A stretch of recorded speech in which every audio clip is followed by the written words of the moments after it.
There is a shot in Return of the Jedi that lasts about 4 seconds and contains the entire point of Star Wars. Luke Skywalker removes his father's helmet. And for the first time in 23 years, a human face looks back. Scarred, pale, dying. But there, Anakin Skywalker, present, with his own eyes, seeing his son without a machine in between. He was free for approximately 4 minutes before he died. That is the story. Not the fall, not the suit, not the lightsabers or the Empire or the Chosen One prophecy. The story is about a person who was never, in any meaningful sense, allowed to simply exist on his own terms.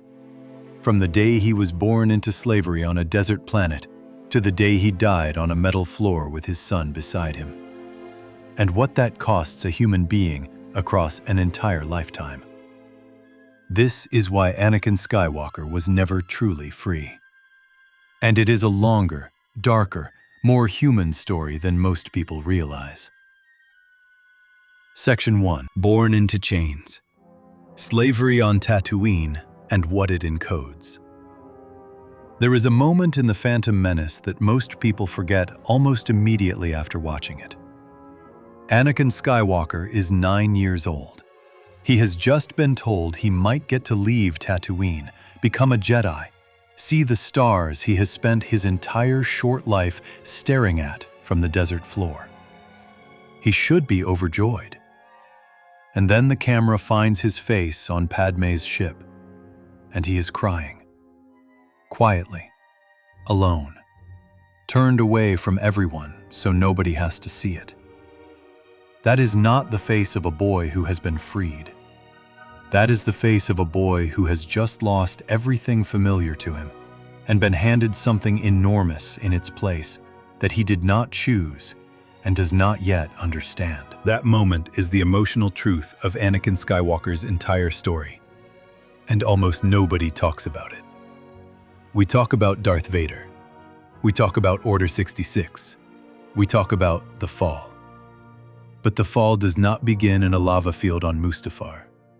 It begins in a slave quarter on Tatooine, years before Qui-Gon Jinn ever walked through the door. Anakin was born a slave, not as background detail, not as a quick, sad fact the story moves past, as a defining condition. From the first moment he existed in the world, he belonged to someone else. His mother Shmi belonged to someone else. Everything he owned, everything he built, every mechanical gadget he assembled out of scavenged parts in their small quarters belonged, technically and legally, to whoever held the deed on them. For the first 9 years of his life, the walls of Anakin Skywalker's world were not metaphorical. They were real, and crossing them could get you killed. This is not a small thing. It is the thing. Because what slavery does, what it has always done to every human being it has ever been imposed on, is teach a specific and devastating lesson before any other lesson gets a chance to land. The lesson is this: your body is not your own. Your choices do not determine your life. The world outside these walls is controlled by forces larger than you, and your survival depends entirely on staying useful to the people who own you. You learn this not once, not in a single dramatic moment, but every single day, over and over, until it stops feeling like a lesson and starts feeling like reality. Anakin learned this from birth. By the time Qui-Gon found him, he had spent 9 years absorbing it. There is a scene in an early tie-in novel, set during Anakin's years on Tatooine, where a slave nearby tries to run. A shot fires in an alley. The slave's transmitter explodes. Anakin watches it happen. He was a child when he understood, in the most direct way possible, that the boundary of his world was enforced not by walls, but by the threat of death. He did not test that boundary after that. He looked up at the stars instead. He built things. He raced pods. He survived by being extraordinary enough that Watto found him valuable. But survival built on being useful to someone who owns you is not freedom. It is a slightly more comfortable version of the same cage. When Qui-Gon won Anakin's freedom in a bet, and it is worth pausing on that word, won, as in gambling, as in a transaction between two adults over a child who was not consulted. The physical chain was cut. The transmitter was presumably deactivated. Anakin was no longer property under Tatooine law. But here is the question that the Star Wars saga almost never asks directly. What does freedom actually mean to someone who has never experienced it? What does it feel like inside a mind that has spent 9 of its most formative years learning that agency is an illusion and survival requires submission? George Lucas thought carefully about this question.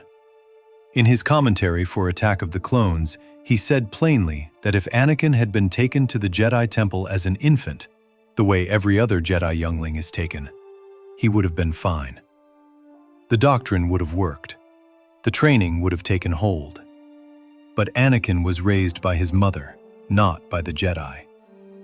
9 years of a single, deep, unbreakable attachment to one person, formed under the pressure of captivity, where that one person was the only stable thing in an unstable world. And then Qui-Gon appeared, and Anakin left, and Shmi stayed behind, still enslaved. And Anakin never saw her again until he arrived just in time to hold her while she died. That is the shape of Anakin Skywalker's freedom. He gets to leave. His mother does not. And this is the part of the story that reveals something important about how slavery works, not just on the body, but on the mind. Anakin carries Tatooine with him everywhere he goes. Not the planet, the feeling, the specific, deep, humiliating knowledge of what it means to be powerless. The specific terror of watching someone you love suffer while you can do nothing. He carries it in his relationship with Padme, where love slowly becomes something closer to desperate possession, because losing her would feel exactly like losing Shmi. He carries it in his relationship with Palpatine, who positions himself as the one powerful person who truly sees Anakin, who validates him, who never makes him feel small, which is exactly what a man shaped by years of feeling small will organize his entire inner life around. He carries it even in his body language. Watch Anakin across the prequel films. Watch how he holds himself around the Jedi Council, slightly stiff, slightly defensive, perpetually aware that these powerful people have not fully accepted him, that his position among them is conditional, that he could lose it. That posture is not arrogance. It is the posture of someone who learned very young that belonging is fragile and can be taken without warning. There is a psychological condition that researchers who study real-world slavery and trafficking have documented extensively. A pattern where a person who has been enslaved continues to seek permission from authority figures long after the legal chain is removed, continues to measure their own worth by their usefulness to others, continues to experience their identity not as something they own, but as something granted to them by whoever holds power. Anakin Skywalker, across all 6 films and every piece of canonical material set between them, displays this pattern with a consistency that is almost painful to track once you know what you are looking at. He is always serving someone. Watto, then the Jedi Order, then Palpatine, then the Empire. He is always seeking the approval of a master. He is always measuring his value by what he can do rather than who he is. And when the approval is withdrawn, when the Jedi Council refuses to make him a Jedi Master, when Obi-Wan expresses disappointment, when he feels overlooked, the wound that opens is not the wound of a man with a bruised ego. It is the wound of a boy who was once told his worth depended on his usefulness, and who never fully stopped believing it. His famous line from Attack of the Clones, the Sand speech, has been quoted as an example of bad writing for over 20 years. It does sound strange when you first hear it, but listen to what he actually says. He says he hates sand because it is rough and coarse and irritating, and it gets everywhere. And everything here is soft and smooth. He is talking about Padme, about how different she feels from everything he comes from. But underneath that, he is telling her something else. He is telling her that where he comes from is painful, that the place that made him is a place he cannot think about without flinching, that he is carrying something from his childhood that he cannot name and cannot put down. Sand is Tatooine. Tatooine is slavery. The sand gets everywhere because the trauma gets everywhere. George Lucas was deliberate about this. He chose to make Anakin a slave specifically. He said so. He wanted the story to begin with a child in chains because the entire saga, all 6 films, is about whether that child ever gets free. Not free in the legal sense, free in the deeper sense. Free of fear. Free of the compulsive need to hold on to things, because every important thing in your life has been taken from you. Free of the belief that power is the only protection against powerlessness. Spoiler, he does not get free. Not until the last 3 minutes of Return of the Jedi, and even then, he is dying.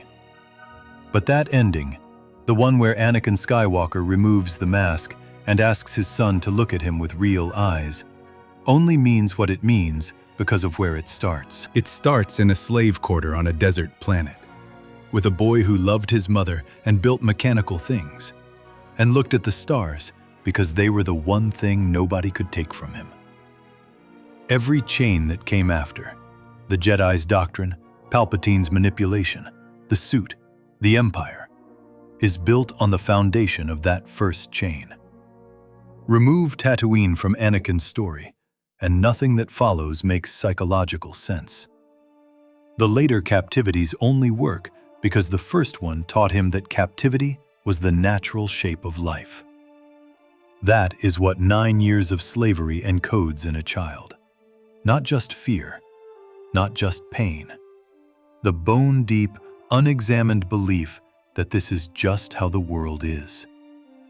And that belief, more than any lightsaber or dark side power or villain's plot, is what truly enslaves Anakin Skywalker for the rest of his life. Before we move on, if you're enjoying this analysis, please consider subscribing. It helps the channel tremendously. The physical chain on Tatooine was the first one, but as we are about to see, the moment Qui-Gon Jinn freed Anakin from Watto, leaving his mother behind, gambling on a child's future, handing him to an order that was not built for him, he did not remove the next chain. He just changed who was holding it. Section 2. The transaction that wasn't freedom. Qui-Gon's bet. Here is something the movie never quite says out loud, but that becomes impossible to ignore once you notice it. Qui-Gon Jinn did not free Anakin Skywalker. He won him. There is a difference, and it matters enormously. Qui-Gon arrived on Tatooine needing parts for a damaged ship. He encountered Watto, a flying alien junk dealer who owned 2 slaves, a woman named Shmi and her 9-year-old son, Anakin. Qui-Gon, being a Jedi Master of considerable intelligence and power, recognized almost immediately that the boy was something extraordinary. And his response to that recognition was to make a bet. He wagered Anakin's freedom, and only Anakin's freedom, in a pod race. If Anakin won the race, Qui-Gon got the parts he needed, and the boy went free. If Anakin lost, Qui-Gon walked away with nothing, and the boy remained a slave. Anakin won, and everyone in the audience exhales with relief, because freedom is good and slavery is bad, and the hero saved the child. Except the hero did not save the child. The hero won the child in a gambling transaction on a desert planet, and then took him away from the only person who had ever loved him, and left that person in chains. Shmi Skywalker stayed on Tatooine, still enslaved, still owned by Watto. Qui-Gon did not negotiate for her freedom. He did not attempt to purchase it. He did not use whatever Jedi resources or contacts he had to arrange it. He took Anakin, and he left Shmi behind. And the movie presents this as a victory, because Anakin gets to leave. Which is true, but never pauses long enough to sit with what that departure actually cost a 9-year-old boy who had spent his entire life with his mother as his only anchor in the world. Anakin asked Qui-Gon directly, "Can you free my mother?" The answer was no. Not a no with an explanation, not a no with a promise to try later, just no, we cannot help her. And Anakin, because he was 9, and because Qui-Gon was an adult authority figure who had just arrived like something out of a dream to tell him he was special, said, "Okay." He said goodbye to his mother in the sand outside their home, and she held his face in her hands, and he walked away. And the camera does not linger because the movie needs to keep moving. But that moment, that specific moment of a child leaving his enslaved mother behind because a powerful adult told him it was time to go, is the second chain. Not the chain of Watto's ownership, the chain of guilt and grief, and the specific helplessness of knowing that the person you love most in the world is still suffering and you cannot do anything about it. He carries that chain onto the ship. He carries it into his Jedi training. He carries it for 10 years until the nightmares start. Now here is a question worth sitting with. Qui-Gon Jinn is presented throughout The Phantom Menace as the most open-minded, compassionate, rule-bending Jedi in the Order. He is the one who believes in Anakin when the Council does not. He is the one who fights for him, argues for him, insists on training him against the wishes of Yoda and Mace Windu. He genuinely cares about this boy. And yet, he leaves Shmi behind. And yet the freedom he arranges for Anakin is won in a bet over a child's future. And yet the actual mechanism of Anakin's liberation is not a Jedi's act of compassion, but a 9-year-old driving a pod at lethal speeds through a desert canyon while adults on the sidelines watch. Anakin earned his own freedom in the most literal possible sense. He raced for it. And a boy who has to earn his freedom through performance has not been freed. He has been moved to a different arena, where the performance is simply expected to continue. This is the thing about Anakin's entire life that becomes visible once you look for it. The freedom he is offered at every stage is conditional. It is attached to what he can do, not to who he is. Watto kept him because he was a gifted mechanic and a pod racer with reflexes no human should have. Qui-Gon wanted him because his blood carried more midichlorians than anyone had ever measured, which, in Star Wars, is the biological marker of Force sensitivity. The Jedi Council eventually admitted him because Qui-Gon insisted, and then died. And Obi-Wan made a promise over his body. Palpatine cultivated him because he was the most powerful Force user alive and could serve as the perfect weapon. At no point in the entire saga does a single powerful institution look at Anakin Skywalker and say, "We want you here because of who you are as a person, not because of what you can do for us." Shmi did. Shmi loved him the way a mother loves a child. Not because of his power, not because of his potential, not because of what he might become, but because he was hers and she was his. And that was enough. Shmi's love was the only unconditional thing in Anakin's life, and the moment Qui-Gon's ship lifted off Tatooine, that love became a memory he could not access. separated from him by distance and chains that nobody with the power to remove them chose to remove. Then Qui-Gon dies at the end of the same film. It happens fast. Darth Maul runs a lightsaber through him. Obi-Wan watches from behind a force field, and Anakin watches from the ship. And the man who saw something in him, the man who was, for that brief period, the closest thing to a father figure Anakin had found since leaving Tatooine, is gone.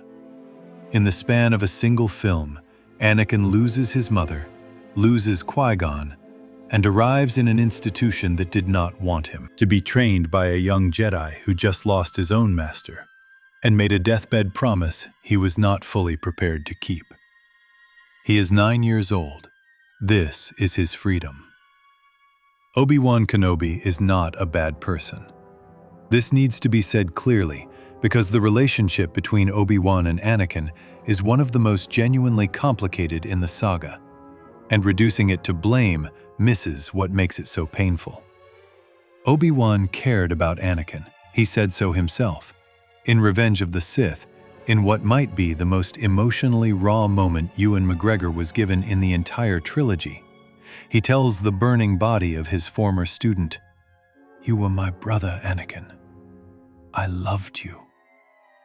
There is no reason to doubt that this was true.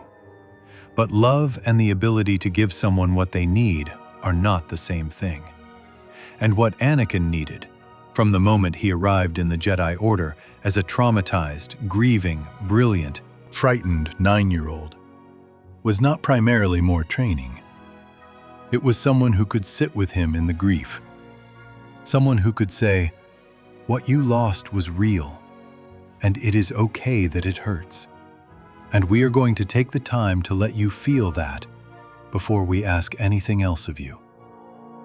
Obi-Wan could not give him that.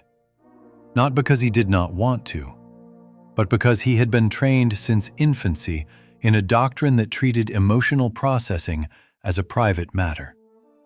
Grief as something to be released and moved past, and attachment as a danger to be avoided.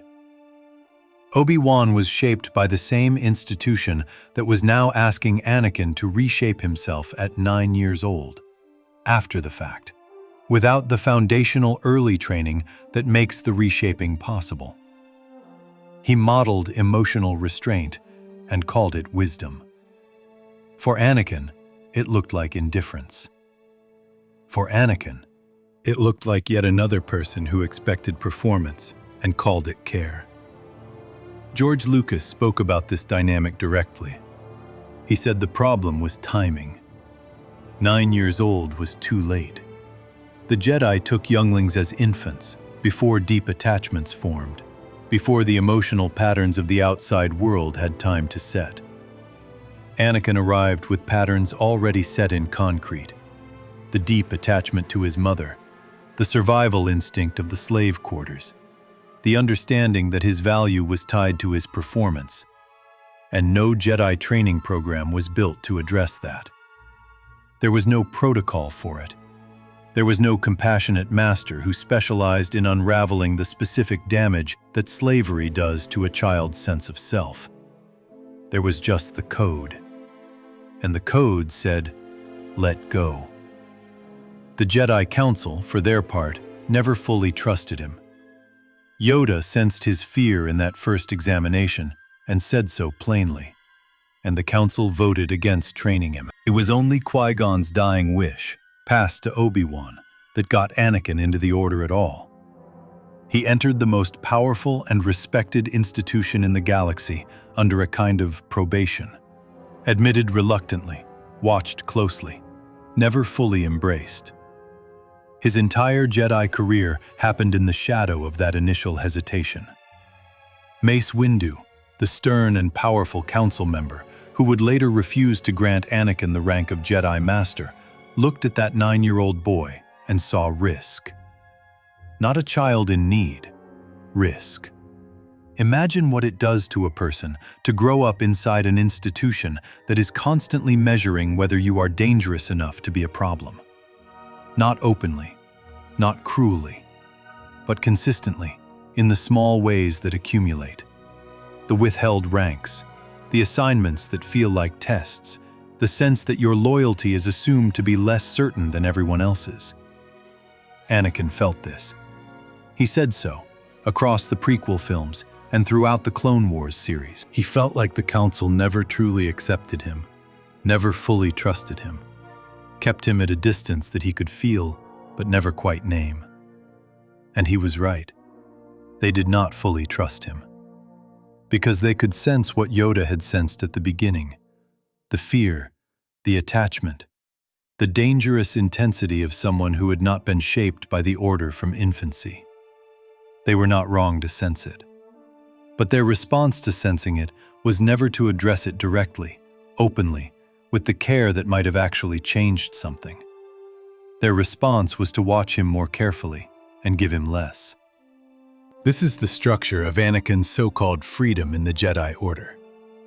He is no longer owned by Watto. He is no longer wearing an explosive transmitter. But he is inside a system that conditionally accepts him based on his power level, withholds full trust based on his emotional history, forbids him from speaking openly about his grief or his love, and expects him to function as though his first 9 years never happened. The legal chain is gone. The internal one, built from guilt and grief and the constant performance of worthiness, that one is tightening. There is one more thing that needs to be said about Qui-Gon's transaction, because it casts a shadow over everything that follows. When Qui-Gon took Anakin off Tatooine and left Shmi behind, he made Anakin's liberation conditional on abandonment. To be free, Anakin had to leave. To leave, he had to lose. The two things were bound together from the very first moment of his freedom: the getting out and the leaving behind. And that binding never released. Every major act of Anakin's life going forward involves the same impossible choice between holding on and moving forward. And every time he tries to hold on, the story punishes him for it. He holds on to Shmi. She dies in his arms. He holds on to Padme. She dies because of choices he made trying to save her.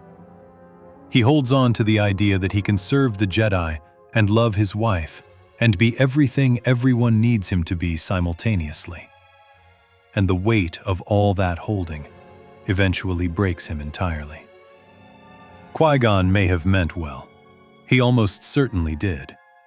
But good intentions and good outcomes are not the same thing. And the transaction he made on a desert planet, trading one boy's freedom for ship parts, leaving a mother in chains, handing the boy to an institution without the tools to actually help him, set in motion everything that followed. Anakin walked off Tatooine believing he was finally free. He was not free. He was just in a bigger room. And that room, as we are about to see, had its own walls, invisible ones, built from rules and doctrine and the systematic suppression of everything that made Anakin Skywalker human. The Jedi Order did not save him from the chains of slavery. It built him a new set, wrapped them in purpose and destiny, and told him this was what freedom looked like. Section 3. The Jedi's Invisible Cage. Emotional Suppression as a System. There is a conversation in Revenge of the Sith that most people walk right past because it is quiet and it happens early, and the movie has not yet started doing the big dramatic things it is building toward. Anakin has been having terrible dreams about Padme dying in childbirth. He goes to Yoda, the wisest being in the Order, the one who has guided Jedi for 800 years, and he tells him, carefully, without revealing too much, that someone he cares about might die, and he is terrified of losing them. Yoda's answer is this: train yourself to let go of everything you fear to lose. That is it. That is the full guidance. A man in visible pain about someone he loves, and the wisest teacher in the galaxy tells him to stop being afraid of losing them.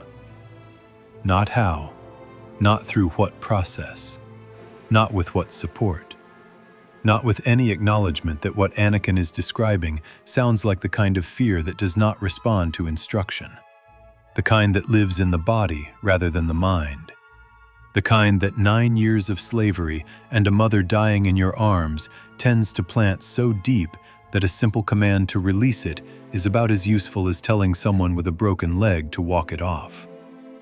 Just let go. And Anakin sits there and nods and walks away with exactly the same terror he arrived with, plus the added weight of knowing that the one place he thought he might find real help has offered him a fortune cookie instead. This is the Jedi Order working exactly as designed. That is the part that matters. George Lucas drew the Jedi from a specific tradition. He said in multiple interviews and in the companion books to his films that the Jedi were modeled after Buddhist monks, after samurai, after spiritual warriors who understood that the deepest form of strength comes from releasing the things you cling to rather than holding them tighter. He believed this philosophy. He built his entire 6-film saga around it, and he was honest enough to also build into that saga the specific human cost of applying a philosophy designed for carefully prepared, lifetime-trained spiritual warriors to a boy who grew up in a slave market and arrived 9 years too late. The Jedi Code, as Lucas constructed it, is not wrong. Attachment, in the specific sense Lucas always meant, the grasping, possessive, I cannot survive without you kind of love, does lead to fear. Fear does lead to anger. Anger does lead to suffering. This chain of cause and effect is real, and Anakin's entire arc proves it. Lucas said explicitly, more than once, that the Jedi were broadly correct in their philosophy, and that Anakin's fall was not caused by the code being bad, but by Anakin being unable to truly take it to heart because of when and how he arrived. But here is the thing that the films never quite say directly, that sits underneath every scene between Anakin and the Jedi Council like a slow leak. Correct philosophy, delivered without care, without acknowledgement of a person's specific history, without any mechanism for actually helping someone cross the distance between where they are and where the doctrine wants them to be, is not guidance. It is a wall dressed up as a door. The Jedi did not have a trauma program. They did not have any system for helping a child process what it meant to have been a slave, to have watched someone die trying to escape, to have been separated from their only parent at 9 years old and never allowed to grieve it properly. They had the code. They had training. They had the expectation that a capable Jedi youngling would absorb the philosophy and apply it. And if they struggled, the answer was more discipline, more meditation, more practice of the letting go that remained the problem in the first place. Anakin was told from his very first day in the Order to suppress his fear. Literally. His entrance examination in The Phantom Menace involves the Council reading his thoughts and identifying his fears, and Anakin responding to the question of whether he is afraid by saying no. He denies it. His mother had effectively taught him the same lesson Tatooine had taught him. Do not show weakness, because weakness in a slave is dangerous. The Jedi entrance examination then had Yoda openly say that he could sense fear in the boy, which means Anakin was caught in the denial. Which means the first lesson the Jedi Order ever taught Anakin Skywalker was that his fear was visible, identifiable, and unwelcome, and that the correct response to being caught feeling it was to say you were not feeling it. They admitted him anyway, over most of the Council's objections. Obi-Wan took him on as a student because of a dying promise to Qui-Gon. And then the training began. And the fear was never addressed again in any direct way for the rest of Anakin's time in the Order. Obi-Wan Kenobi is worth looking at carefully here, because he is the person most responsible for Anakin's day-to-day formation as a Jedi. and the relationship between them is one of the genuinely loving and genuinely inadequate things in the saga simultaneously. Obi-Wan loved Anakin. He said so. He meant it. He also had absolutely no idea what to do with Anakin's emotional life, because nobody had ever taught him. Because the Order had shaped him from infancy to treat emotion as something to be mastered and released, rather than something to be sat with and understood. Watch how Obi-Wan responds every time Anakin expresses something difficult. He gets careful. He gets measured. He offers wisdom that sounds correct from a Jedi perspective and lands on Anakin like a gentle version of the same wall Yoda represents. In Attack of the Clones, when Anakin says he has been having nightmares about his mother, Obi-Wan's response is to tell him to be mindful of his feelings, that his mother is a capable woman.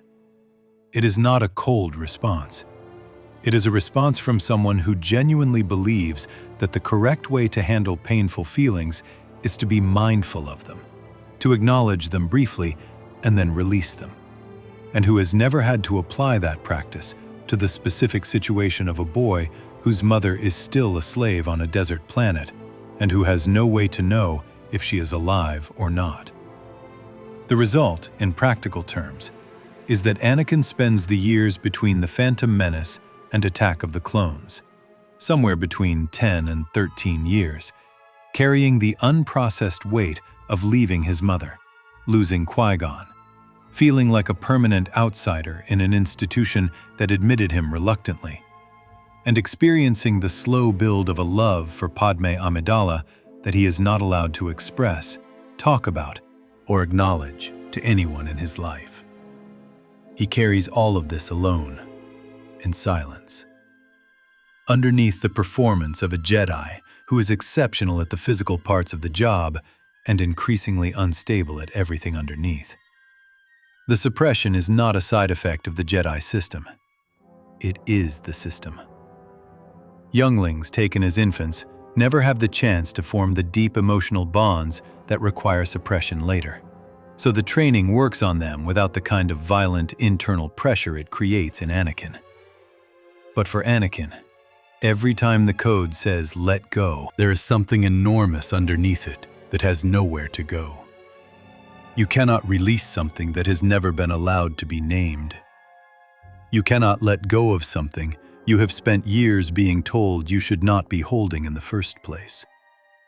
This is why the massacre of the Tusken Raiders in Attack of the Clones matters so much and is so often misread. Anakin had been having nightmares about his mother for weeks before he finally acted on them. He tried to suppress them, as he had been trained to. He meditated, as he had been trained to. He told Obi-Wan about them in the brief, careful way the Order approved of, and received the brief, careful response the Order would give. And then the dreams got worse, and he could not hold it anymore. And he went to Tatooine, and he found his mother dying in a Tusken camp, and he held her while she died. And then something in him that had been compressed for a decade under the weight of the code and the silence and the performance of emotional control broke. He did not go looking for a fight.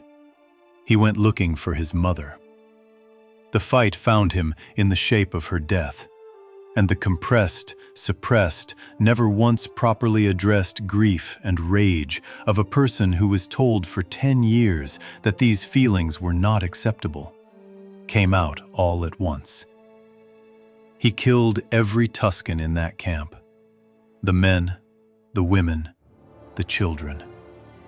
And then he sat in the sand and he shook, and the camera holds on his face, and what you see is not a monster.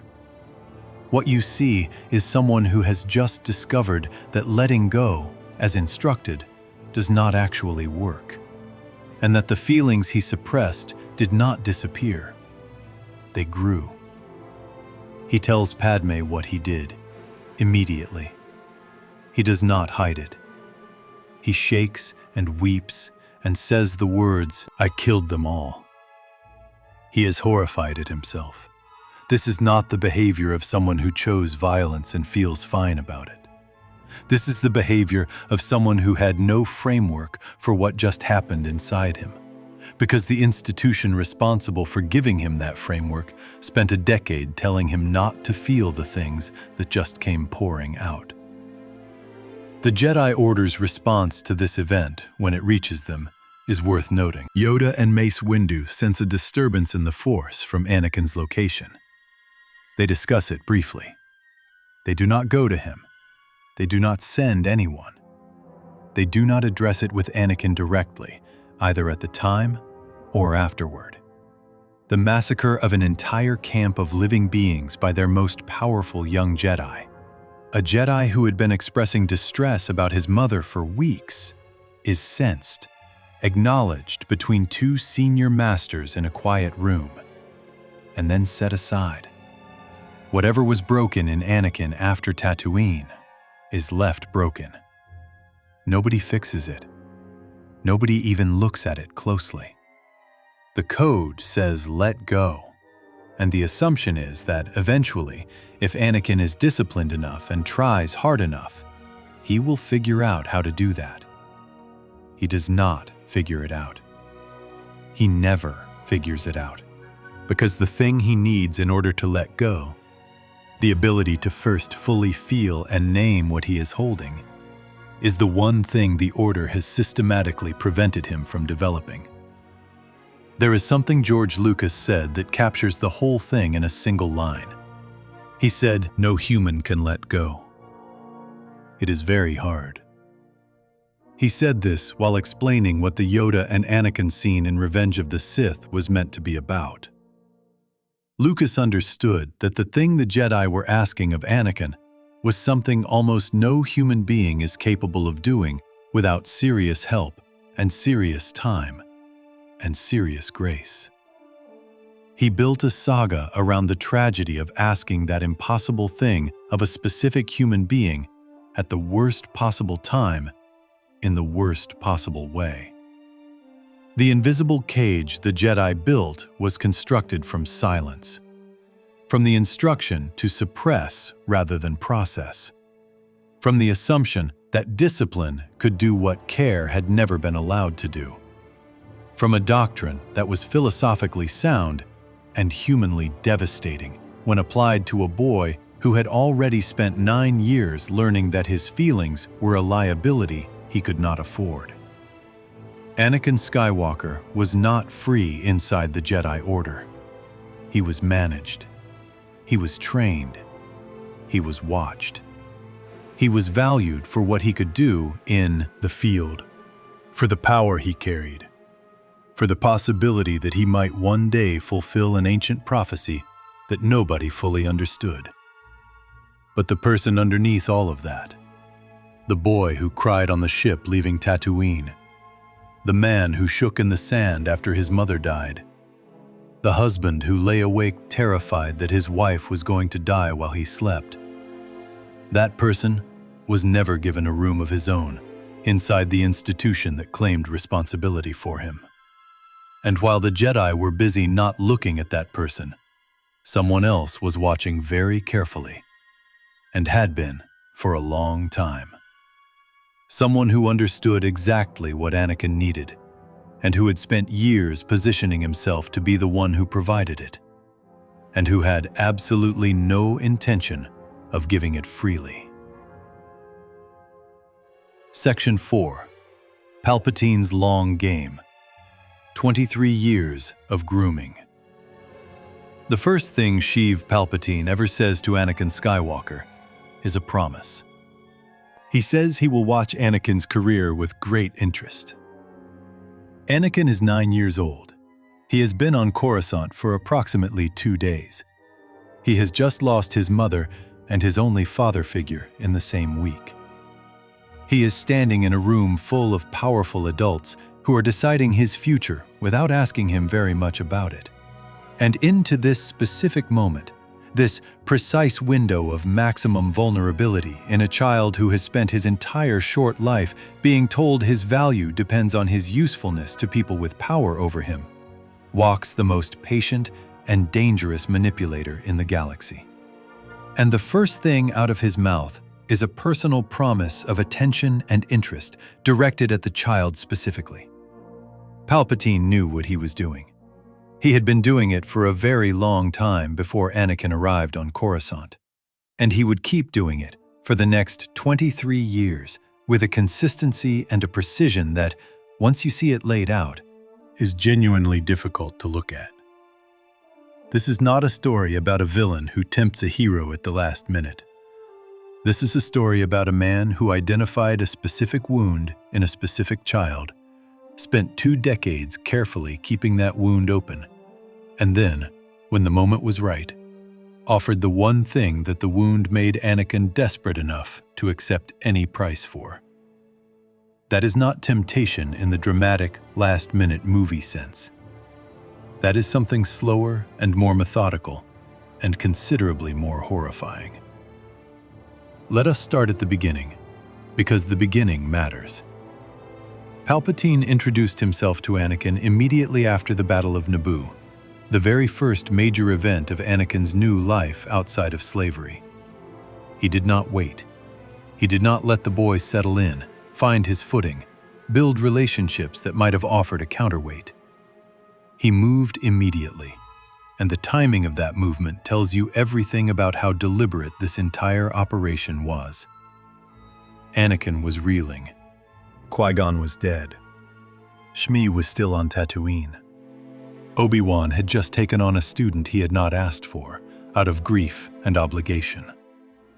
The Jedi Council had admitted Anakin against their better judgment. There was not a single stable relationship in the boy's life in that moment. Into that specific vacuum, Palpatine stepped. Warm, attentive, interested. The most powerful political figure in the Republic, and he was taking personal time to speak to a 9-year-old boy from a desert slave planet. To make that boy feel seen.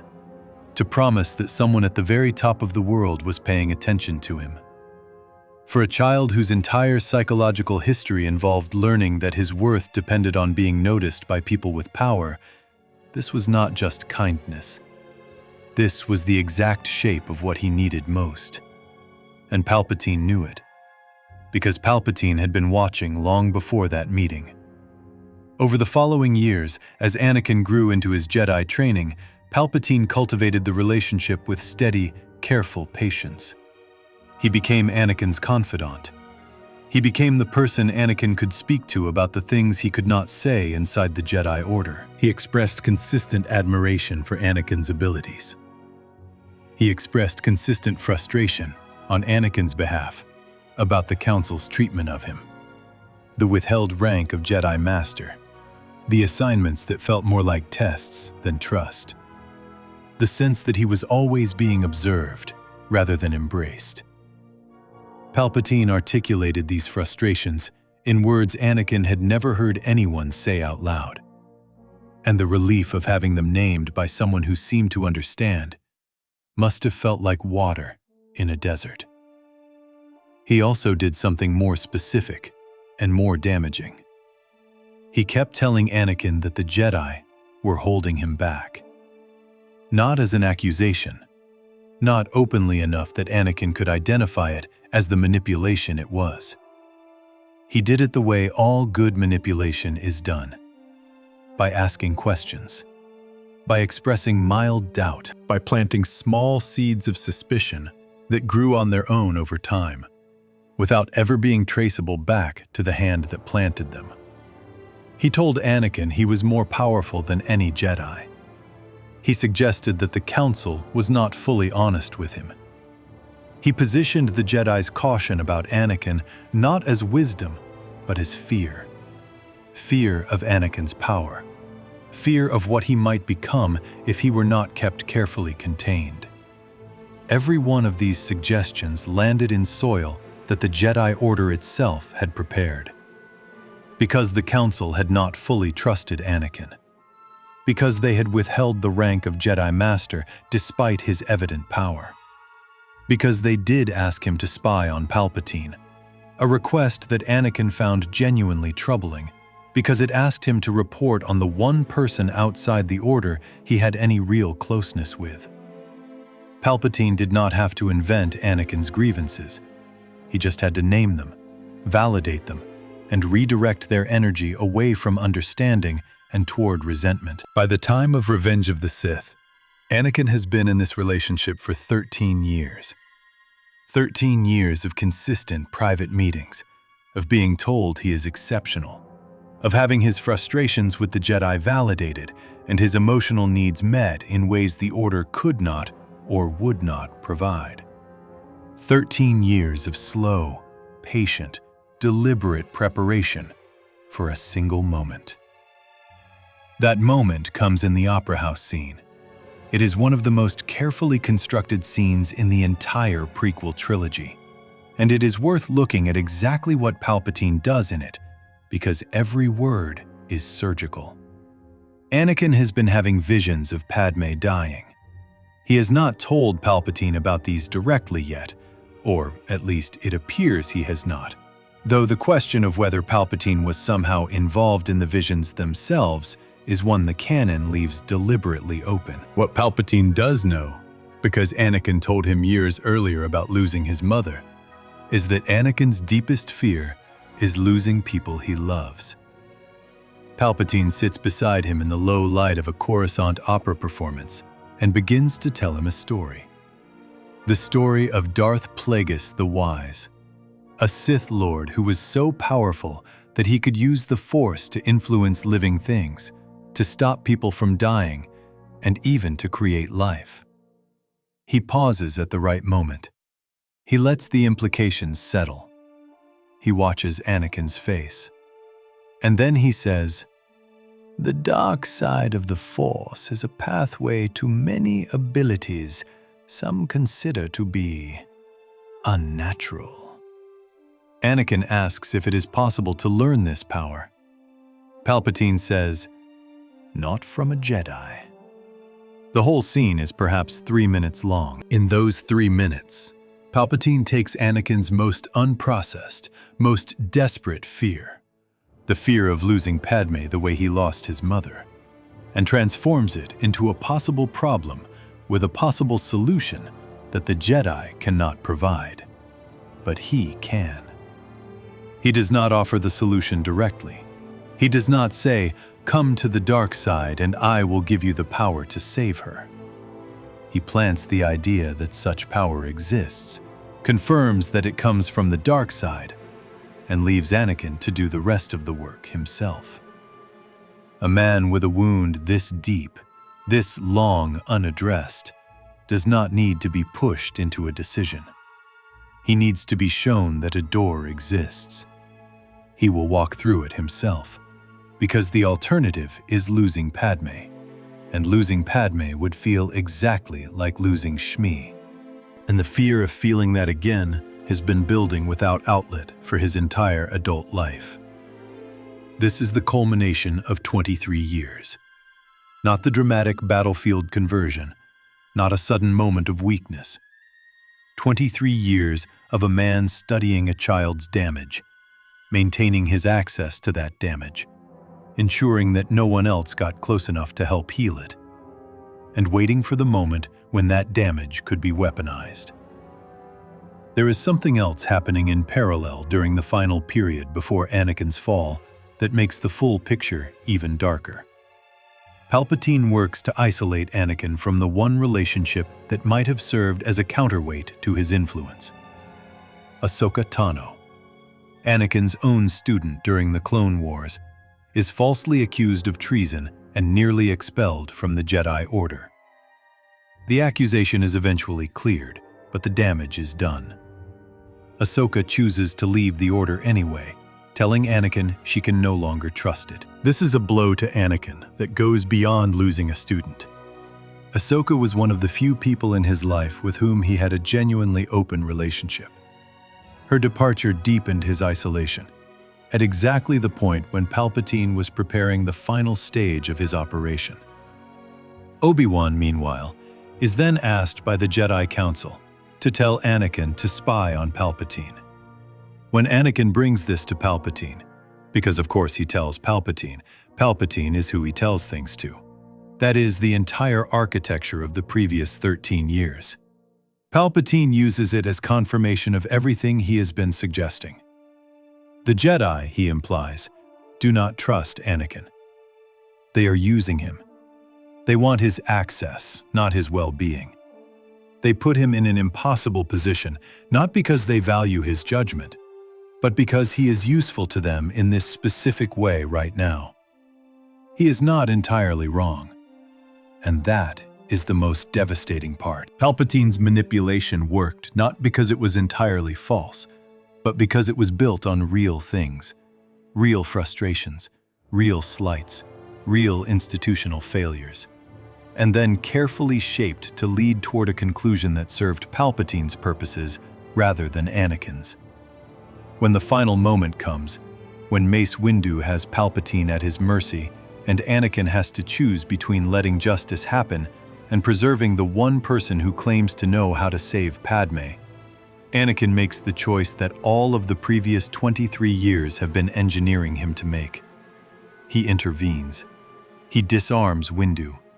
He does not fully choose the dark side in that moment so much as he discovers that the choice has already been made for him by 2 decades of careful preparation.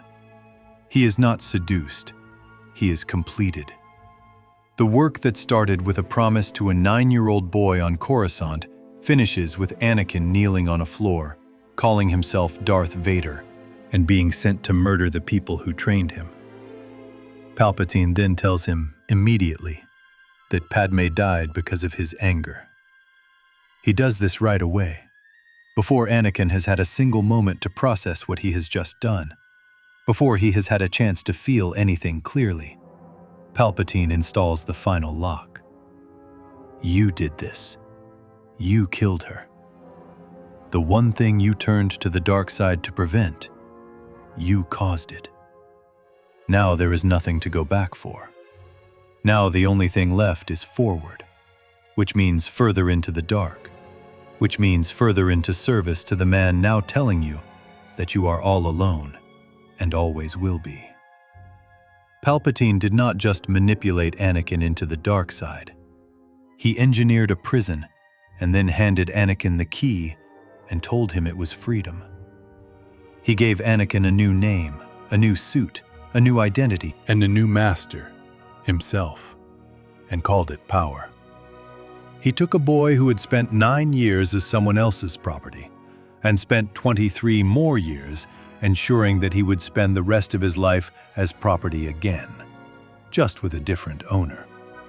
The chain looked different. It was black, and it had a breathing mask, and it stood 2 meters tall, and everyone in the galaxy was afraid of it. But it was still a chain. Before we move on, if you're enjoying this analysis, please consider subscribing. It helps the channel tremendously. What none of this story has fully addressed yet is the thing the chain was specifically built around. The one relationship in Anakin's life that Palpatine could not control directly. The one person whose love for Anakin was genuine in a way that Palpatine's never was or could be. The secret that Anakin kept for years that gave him something to live for, and that ultimately became the very mechanism of his destruction. To understand how completely Anakin was trapped, you have to understand what it meant that the most important thing in his life had to be kept hidden from everyone who had power over him. Section 5. The Prophecy as a Prison. Born chosen, never asked. There is a question that the Star Wars saga never directly asks, even though everything in it depends on the answer. Did Anakin Skywalker choose any of this? Not the fall, not the dark side, not the specific choices that turned him into Darth Vader. Those are his, complicated and painful, and worth examining on their own. But the larger shape of his life, the destiny, the role he was born into before he could speak, before he could walk, before he had any concept of what a Jedi was, or what the Force was, or what it meant to be the one person in the history of the galaxy expected to fix everything that was broken in it. He did not choose it. He was not asked. And the fact that nobody in the Jedi Order or anywhere else ever stopped to consider what it might do to a human being to carry that weight from childhood. To be told at 9 years old that you are the fulfillment of an ancient prophecy that the most powerful spiritual order in the galaxy has been waiting for, is one of the quietest and most devastating failures in the entire saga. Start with what the prophecy actually is, because it matters to be precise about this. The Jedi had an ancient prophecy. Its exact words are never spoken aloud in any of the 6 films, that foretold the coming of a chosen one who would bring balance to the Force by destroying the Sith. That is essentially the whole of it. There was no step-by-step description of how this would happen. There was no timeline. There was no instruction manual. There was just the prophecy and the belief that the chosen one would be identified by an extraordinary connection to the Force, and that their arrival would mean the end of the Sith's shadow over the galaxy. Qui-Gon Jinn found a 9-year-old boy in a slave market whose blood contained more midichlorians, the microscopic living things that allow Force sensitivity and that exist in every living being, but in vastly greater numbers in Force-sensitive people, than anyone had ever measured in a living being. More than Yoda, more than any Jedi in recorded history. Qui-Gon believed immediately that this was the chosen one the prophecy described. He brought this belief to the Jedi Council. The Council was skeptical, but could not ignore the numbers. And from that moment, Anakin Skywalker was no longer simply a boy from Tatooine. He was a symbol, a potential answer to something the Jedi had been waiting for across generations. Anakin was not told any of this clearly. He was 9. He knew he was strong in the Force. He knew Qui-Gon thought he was special. He did not know the full weight of what special meant in this context, did not know that an entire ancient institution had been anticipating someone like him, did not know that the Jedi Council's decisions about his training and his future were being filtered through the lens of a prophecy that cast him less as a person and more as a prophesied instrument with a function to perform. George Lucas confirmed this directly and without ambiguity. He said in multiple interviews that Anakin is the chosen one, that this was always true, that it remained true even through his years as Darth Vader, and that the prophecy was ultimately fulfilled when Anakin threw Palpatine into the reactor shaft in Return of the Jedi. The destiny was real. It was always going to be Anakin. There was no version of this story where someone else fulfilled the prophecy, where Anakin got to decide he did not want the role, where he was given any meaningful choice about whether to be the person the galaxy's entire spiritual balance depended on. He was born into the job. He never applied for it. Now think about what this means in practice, across his years in the Jedi Order. Every decision the Council makes about Anakin is made in the shadow of that prophecy. When they admit him reluctantly over their own objections, it is because Qui-Gon believed he was the chosen one and died insisting on it. When they watch him more carefully than other Jedi, it is partly because they sense his fear and his instability. But it is also because a man who might be the fulfillment of an ancient prophecy is not someone you can afford to get wrong. When they refuse to grant him the rank of Jedi Master in Revenge of the Sith, a decision that wounds Anakin deeply and that Palpatine uses expertly, part of what is happening is that the Council does not fully trust a man this powerful with the independence that the rank of Master would provide. The prophecy simultaneously elevated Anakin and trapped him. It made him the most important person in the Jedi Order's calculations, while also ensuring that he was never fully free to just be a Jedi among Jedi, a knight doing his work and building his life. He was always also the potential chosen one, the symbol, the answer to a question that had been asked before he was born. And symbols do not get to have messy emotions or difficult histories or secret marriages or unresolved grief about enslaved mothers. Symbols are supposed to be clean. Anakin was not clean. He was deeply, humanly complicated.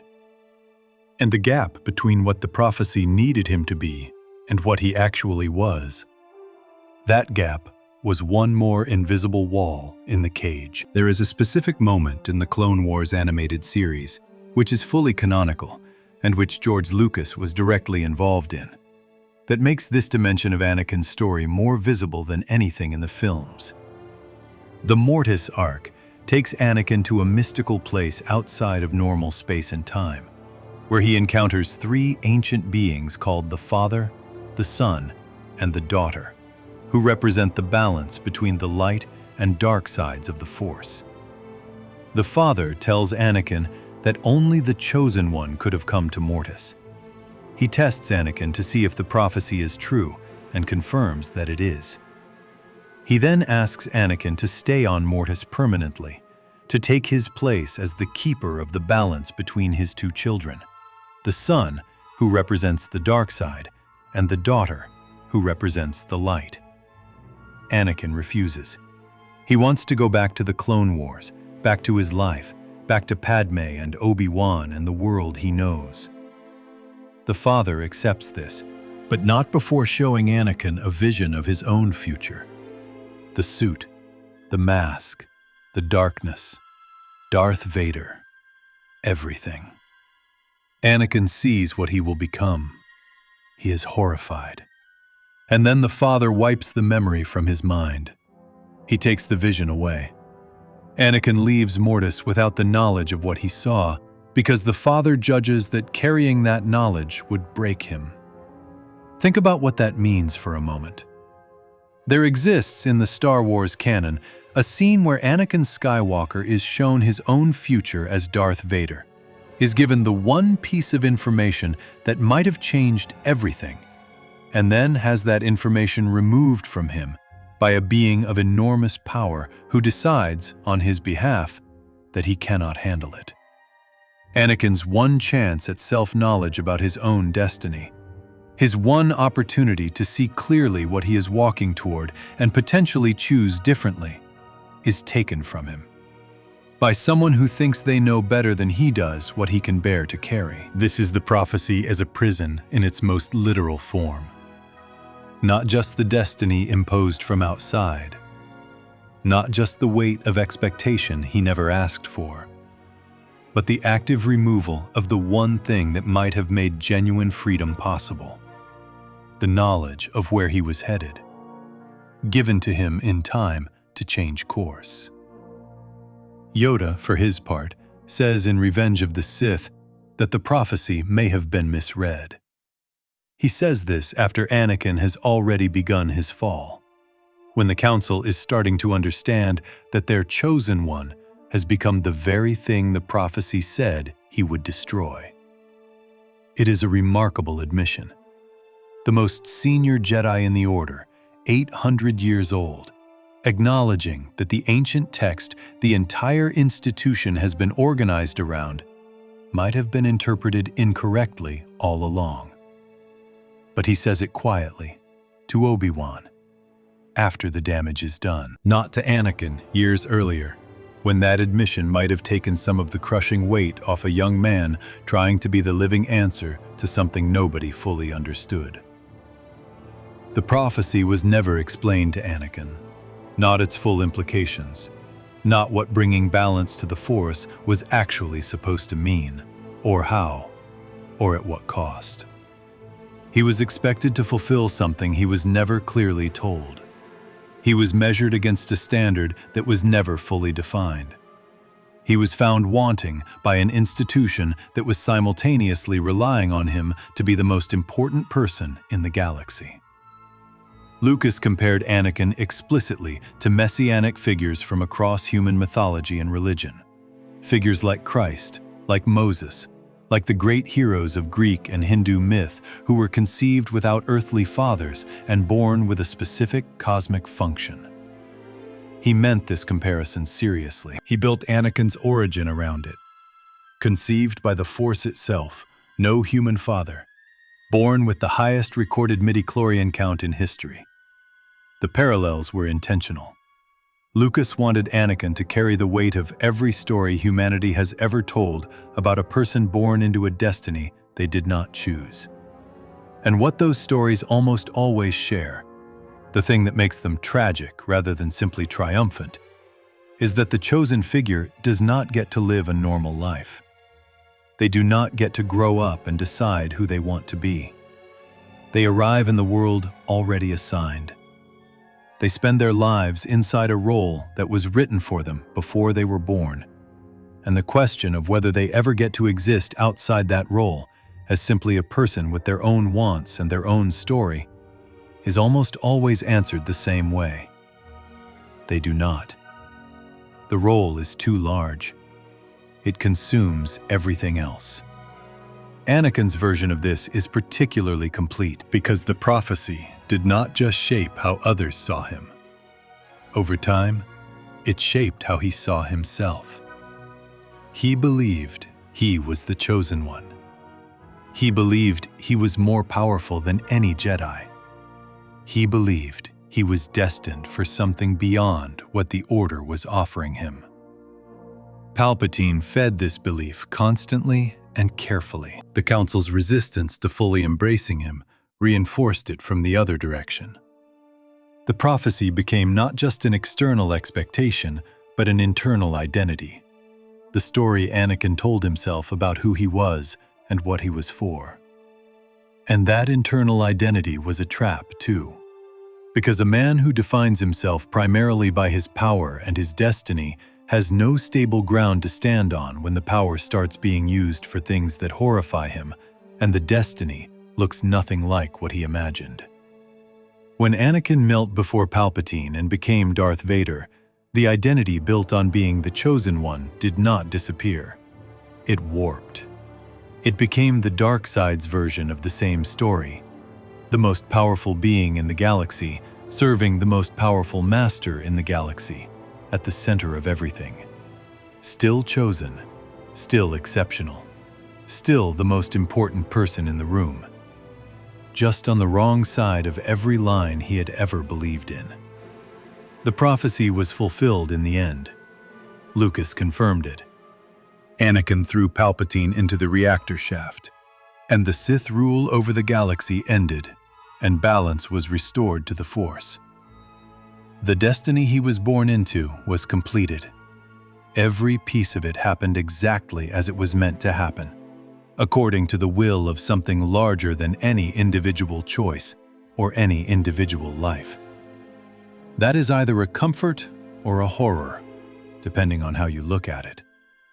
Because if it was always going to happen this way, if the Force conceived Anakin specifically to walk this road, to become Darth Vader, to spend 23 years in a suit, to lose everything, to kill his wife and his colleagues and the children of his order, to finally lift his master over a railing at the cost of his own life, then what exactly was free about any of it? The chosen one was chosen. He was not consulted. He fulfilled his purpose, and he died completing it. And the thing he was never given, across any stage of his life, was the chance to want something different, and have that wanting matter. Before we move on, if you're enjoying this analysis, please consider subscribing. It helps the channel tremendously. But the prophecy and its weight only make full sense when you place them alongside the other enormous thing Anakin was never allowed to speak about freely. The relationship that was simultaneously his greatest source of genuine humanity and the most perfectly constructed vulnerability Palpatine could ever have hoped to find. Because while the galaxy was watching the Chosen one person was simply watching Anakin. And the story of what that cost both of them is darker than almost anything the prophecy required. Section 6. Fear as the True Master. The Architecture of Anakin's Psychology. There is a line in The Phantom Menace that the entire saga is built around, and it is delivered so quietly and so early that most people absorb it without realizing they have just been given the key to everything that follows. Yoda is sitting in the Jedi Council chamber, reading the thoughts of a 9-year-old boy from Tatooine. He looks at the boy for a long moment, and then he says, "Fear is the path to the dark side. Fear leads to anger. Anger leads to hate. Hate leads to suffering." People quote this line the way they quote fortune cookies, as a piece of general wisdom that sounds deep and moves on. But Yoda is not speaking generally. He is speaking diagnostically. He is looking at Anakin Skywalker specifically and describing, with the precision of someone who has watched this pattern play out across 800 years of Jedi history, exactly what is going to happen to this particular child if the fear inside him is never addressed. He is not giving Anakin advice in that moment. He is giving the audience a map of the next 5 films. And then, nobody addresses the fear. That is the thing. Yoda identifies it with complete clarity, names it, connects it to the chain of consequences it will set off. And then the Jedi Order collectively decides that the correct response is to admit the boy, begin his training, and expect that the training itself will handle what the training was never designed to handle. The fear is named once and then left to grow in the dark, exactly where it will do the most damage. To understand what fear actually did to Anakin Skywalker, how it functioned inside him, how it shaped every major decision he ever made, you have to look at where it came from and what it was specifically afraid of. Because Anakin's fear was not general. It was not the vague anxiety of someone uncomfortable with uncertainty. It was specific, rooted, and directly traceable to the exact experiences his first 9 years produced. He was afraid of losing people. That is it. That is the whole of it. Everything else, the anger, the violence, the fall, the 23 years in the suit, traces back to that one, very human, very understandable fear. He was afraid of losing people because every person he had ever allowed himself to love had been taken from him in ways he could not prevent and could not survive cleanly. His mother was taken from him when Qui-Gon's ship left Tatooine. She was not dead. She was alive, still on the planet, still enslaved. But she was gone in every practical sense, and the helplessness of that separation, the inability of a 9-year-old boy to do anything about it, planted something in him that his Jedi training spent a decade sitting on top of without ever actually removing. Qui-Gon was taken from him at the end of the same week, killed by Darth Maul on Naboo, before Anakin had known him long enough to build a stable sense of who this man was to him, but long enough to have organized a great deal of hope around his presence. These 2 losses, happening in rapid sequence during the most emotionally unformed period of his life, taught Anakin a lesson that no amount of Jedi philosophy could fully overwrite. The lesson was, the people you love leave, and there is nothing you can do about it. And the feeling of being unable to do anything about it is the worst feeling that exists. So he decided, somewhere in the part of himself that makes decisions without conscious thought, that he would never be unable to do anything about it again. He would become powerful enough that loss could not reach him. He would learn enough, grow strong enough, be exceptional enough that the people he loved would be safe because he was there. This is not a villainous impulse. It is one of the most recognizable human responses to early loss that exists. Children who experience helplessness tend to spend the rest of their lives trying to never be helpless again. Anakin just had access to the Force and an extraordinary talent that made the pursuit of power feel like a genuine option rather than a fantasy. Watch him across the prequel films with this in mind, and his behavior stops being confusing and starts being heartbreakingly legible. In Attack of the Clones, he has nightmares about his mother for weeks before he acts on them. He tries to suppress them. He meditates. He waits. He follows the Jedi instruction to release his fears. But the fear is not the kind that responds to instruction, because it is not an idea he has mistakenly attached to. It is a bone-deep alarm system built from real experience. Eventually, the dreams become unbearable, and he goes to Tatooine. And he arrives too late, and his mother dies in his arms. And the fear of loss collides head-on with the actual experience of loss. And what comes out of that collision is the massacre of an entire Tusken camp. He tells Padme what he did. He is shaking. He says, "I killed them all. Not just the men, but the women and the children too." He is not boasting. He is confessing something he does not understand about himself.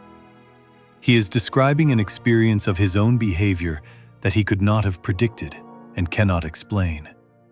Because the Jedi gave him no framework for understanding what happens when years of compressed, suppressed, nowhere to go fear and grief finally find an outlet. He does not have the words for it. He just has the shaking and the horror and the sand and his mother's face. This is the first time the fear fully breaks through the surface. It will not be the last. By Revenge of the Sith, the fear has a new object: Padme. He has been having visions, the same kind of visions he had about his mother, of her dying in childbirth. The parallel is exact and devastating.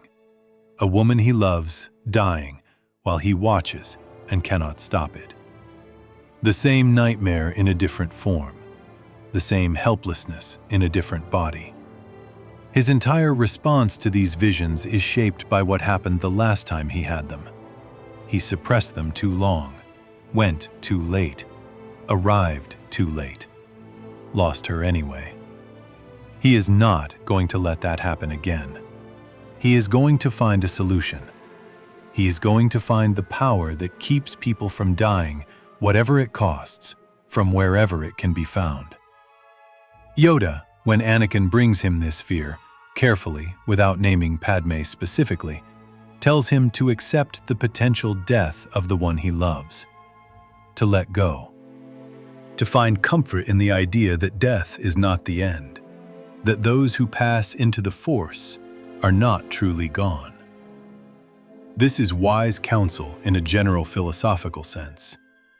It is almost completely useless in the specific practical situation of a man who is watching visions of his wife dying and whose entire psychological history has taught him that watching the people he loves suffer while he does nothing is the thing he cannot survive. Yoda asks Anakin to do the thing that is hardest for any human being, and hardest of all for this specific human being, and offers nothing beyond the instruction itself. No process, no support, no acknowledgement that what he is asking is enormous. Just let go of what you fear to lose. George Lucas said explicitly in the making of Revenge of the Sith that no human can let go. He said it is very hard. He understood that he was writing a story about the near impossibility of the thing the Jedi required. And he built Anakin as the character in whom that near impossibility becomes total impossibility, because of who Anakin is and where he came from, and what the loss of his mother already proved to him about what happens when you do not act in time. Palpatine, of course, offers the opposite of Yoda's advice. He does not tell Anakin to accept the loss. He tells Anakin there is a way to prevent it. He tells him the dark side holds the power to stop death. He does not say it is guaranteed. He says it is possible. And for a man whose entire inner life is organized around the terror of a specific kind of loss, possible is enough. Possible is everything. Possible means there is something he can do. which means he is not helpless, which means the worst feeling that has ever existed inside him does not have to happen again. This is the mechanism of Anakin's fall, stated as plainly as it can be stated. It is not that he wanted power for its own sake. It is not that he was secretly evil. It is that he had a fear so large and so long unaddressed that when someone finally offered him a way to fight it, he took it. And he did not stop to look at what he was trading for the chance. There is a pattern in Anakin's behavior across all the canonical material that becomes unmistakable once you see it. He gets angriest when he is reminded of slavery. In the Clone Wars series, when he has to deal with slave traders, he cannot maintain the detachment the Jedi Code asks of him. His anger spikes in ways it does not spike in other contexts. He is not performing anger on behalf of the enslaved. He is experiencing a very specific, very personal reaction to being placed back in contact with the thing that made him, the condition that taught him his first lessons about helplessness and the powerlessness of the people he loved. Similarly, his reaction to anyone threatening Padme is not the measured protectiveness of a Jedi. It is the desperate, barely controlled terror of a person for whom losing her would confirm everything he has ever been afraid of. In Attack of the Clones, the speed with which his protective impulse toward Padme curdles into something possessive and controlling is not the behavior of a man who loves freely. It is the behavior of a man who loves from a place of terror. He tells her, "You are in my very soul, tormenting me." This is not the language of healthy love. It is the language of someone for whom love and fear have become the same feeling. Across all of this, the suppressed nightmares, the massacre in the desert, the desperate bargain with Palpatine, the possessive love for Padme, there is a single, consistent root. The fear that Yoda identified in a 9-year-old boy in a council chamber and then watched no one address for the next decade and a half. The fear that the Jedi doctrine named correctly and then handled incorrectly. The fear that Palpatine understood completely and exploited without mercy. Fear, in Anakin's case, was not a passing emotional state. It was the architecture underneath everything. It was the load-bearing wall of his entire inner life. And because it was never treated, never truly looked at, never given the space and the care it needed, never addressed by anyone with both the access and the skill to help him with it, it simply grew. Quietly. In the dark. Exactly where Yoda said it would be most dangerous. The specific line of cause and effect Yoda described in that council chamber ran its full course. The fear became anger in the desert on Tatooine. The anger became hate in the Jedi Temple and on Mustafar, and across 23 years of Imperial service. And the hate became suffering. Not just Anakin's suffering, but the suffering of an entire galaxy that lived under the shadow of what his unaddressed fear eventually produced. It is one of the most complete tragedies in the saga, and it is built out of the most ordinary human material. Not evil, not corruption, not some unique darkness that only a person like Anakin could carry. Just fear. The kind that grows when no one looks at it. The kind that every person who has ever lost someone too early and learned too young that the world does not protect the people you love recognizes somewhere underneath the skin. The fear was always the true master. Every other chain in Anakin's life, the slavery, the Jedi doctrine, Palpatine's manipulation, only worked because fear was already there, already holding the door open. What that fear produced when it finally had nowhere left to go, when it was sealed inside a black suit, on a broken body, with nothing left to protect, and no one left to lose, is something the galaxy lived with for 23 years.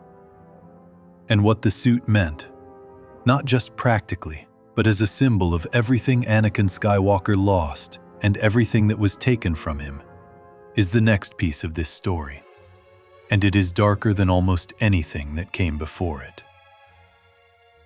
Section 7. The suit as the final cage. Vader's armor as a living prison. There is a scene near the beginning of Revenge of the Sith where Anakin Skywalker stands on a balcony with Padme, and they look out over the city of Coruscant together. He is in his Jedi robes. She is in a soft light. They are talking about their future, the baby, the life they are going to build, the world they want their child to grow up in. Anakin looks almost relaxed in that moment, almost free. His face is doing the thing it very rarely does across the prequel films, which is simply existing without performing anything for anyone. It is one of the last times you see his face at all. Within the same film, that face disappears. Not metaphorically, literally. The man who stood on that balcony talking about futures and babies ends the movie sealed inside a black helmet with no expression, no warmth, no humanity visible on any surface. The breathing starts. The voice changes. The person is gone, replaced by something that looks like a very large, very dangerous machine. And the machine's first question when it wakes up is about Padme. She is dead, Palpatine tells it. You killed her. And the machine, the thing that used to be Anakin Skywalker, that used to have a face and a voice and a mother and nightmares and a laugh and a scar above his eye that he got in a battle he was proud of, makes a sound that is somewhere between a scream and a roar, and the room around it explodes outward.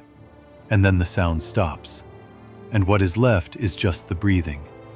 Mechanical, rhythmic, forever. This is the moment the final cage closes. George Lucas spoke about what the suit means in an interview with Rolling Stone, and he was direct about it. He said the suit is a metaphor. He said, as your humanness is cut away, you become more like a programmed droid. He was describing what Darth Vader's armor represents on a story level. The physical expression of what happens when a person surrenders their humanity, piece by piece, to someone else's power. The suit is not just keeping Anakin alive. The suit is showing you, in the most visible and permanent way possible, what that surrender looks like when it is complete. Let us be precise about what the suit actually is and what it actually does to the body inside it. Because the physical reality of Anakin's situation as Darth Vader is so extreme that it tends to get softened in the way people talk about it. And the softening obscures how total his captivity had become. Anakin's injuries on Mustafar were catastrophic. Obi-Wan had defeated him in their duel, and Anakin, lying on a slope of black volcanic rock next to a river of lava, was burning. He lost both of his legs in the fight. He had already lost his right arm in Attack of the Clones, replaced then with a mechanical prosthetic. His lungs were severely damaged by the heat and the smoke. The majority of his body surface was burned. He was, by any normal measure, a man who should have died on that slope. Palpatine arrived and had him taken to medical droids, and those droids did what they could, which was considerable but also permanent in all the wrong ways. His organic body was rebuilt into something that was only partly biological. Mechanical legs were attached to what remained of his lower body. His damaged lungs were supported by a breathing apparatus built into the suit's chest plate. His entire body was encased in layers of armor, durasteel and other materials, that protected what little remained of Anakin's physical self, while also making it impossible for that self to be seen, or touched, or reached by anything from the outside world. He cannot remove the suit. This is not a preference or a security measure. Without the suit, he dies. His lungs cannot function independently. His body cannot regulate itself. The breathing apparatus is not a feature of the armor. It is the reason the armor exists. The suit is the only thing between Anakin Skywalker and death, which means the suit is the only thing between Anakin Skywalker and peace, and which also means that as long as he is alive, he is inside it. There is no rest. There is no privacy. There is no moment of being simply himself, unarmored, in a quiet room, existing as a person rather than a weapon. There is one partial exception. In The Empire Strikes Back, there is a brief shot of Vader from behind, sitting in a hyperbaric chamber, a pressurized pod that allows the helmet to be briefly removed for maintenance.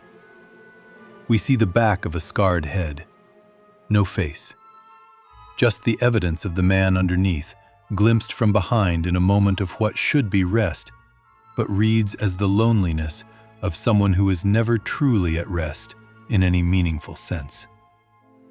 He is alone in a pod, de-suited enough to breathe without the helmet temporarily. And the overwhelming feeling of the shot is not relief or peace. It is isolation. That shot is not an accident. Lucas and the filmmakers knew exactly what they were doing with it. They gave the audience a single glimpse behind the mask, not the face, just the suggestion of a person underneath, and surrounded it with the most complete silence and stillness in the film, so that the humanity of the man inside would register as something fragile and rare and desperately alone. It works. It is one of the most quietly devastating images in the entire saga, and it is 12 seconds long. Now consider something that tends to get overlooked in discussions of what Vader's suit means. It was designed by Palpatine. The medical droids who rebuilt Anakin worked under Palpatine's direction. The suit that kept him alive was constructed according to the specifications of the man who caused the injuries that made the suit necessary. Palpatine engineered the situation on Mustafar. He sent Anakin there. He manipulated him into the fight with Obi-Wan. He arrived afterward to collect what remained. And the thing he built to keep that remainder functional was, deliberately or not, a cage that served his purposes perfectly. A man in a suit he cannot remove, dependent on technology he cannot modify, kept alive by a system that belongs to his master, is not free in any sense that the word applies to. He is a captive with good battlefield mobility. He is a weapon that can think and feel and suffer, sealed inside a machine that ensures he continues to do all three until his master decides otherwise. There is an additional detail about the suit that the expanded canonical material makes clear, and that deepens the horror considerably. The suit was deliberately designed to be painful. Not the injuries underneath it, those were already painful and permanent. The suit itself. The interface between the mechanical components and Anakin's remaining organic tissue caused constant discomfort. He was never not in pain. Every moment of the 23 years between Revenge of the Sith and Return of the Jedi was lived inside a body that hurt, in a suit that hurt, performing the functions of an enforcer for an empire he had helped build out of the wreckage of everything he had once believed in. Pain is a form of captivity. Constant, unrelenting, inescapable pain narrows a person's world down to the immediate management of that pain. It makes long-term thinking difficult. It makes joy nearly impossible. It makes the question of who you are underneath the suffering feel remote and theoretical. Anakin did not get to ask that question for 23 years, because the suit that was supposed to sustain his life was filling every available moment with a reminder of what his life had become. The canonical Darth Vader comics, fully part of the official Star Wars story, explore the period immediately after Revenge of the Sith and show Vader in those first raw years inside the suit. He is not a smoothly functioning villain in those stories. He is a man in agony, trying to understand what he is now, what is left of who he was, and what the thing he has become is supposed to want. He visits Padmé's home planet, He finds objects that belong to her. He builds his castle on the volcanic planet Mustafar, the exact place where he was burned and broken and remade. And there is something in that choice, in that specific location for his home, that reads as a man unable to leave the moment of his own destruction, circling it forever, unable to move past it, and unable to go back. Obi-Wan Kenobi, in Return of the Jedi, looks at Darth Vader and says, "He is more machine now than man, twisted and evil." He says it sadly, with the weight of someone who watched this happen and could not stop it. And he is right about the first part, in the most literal possible sense. The biological Anakin Skywalker is a small remnant inside an enormous mechanical system.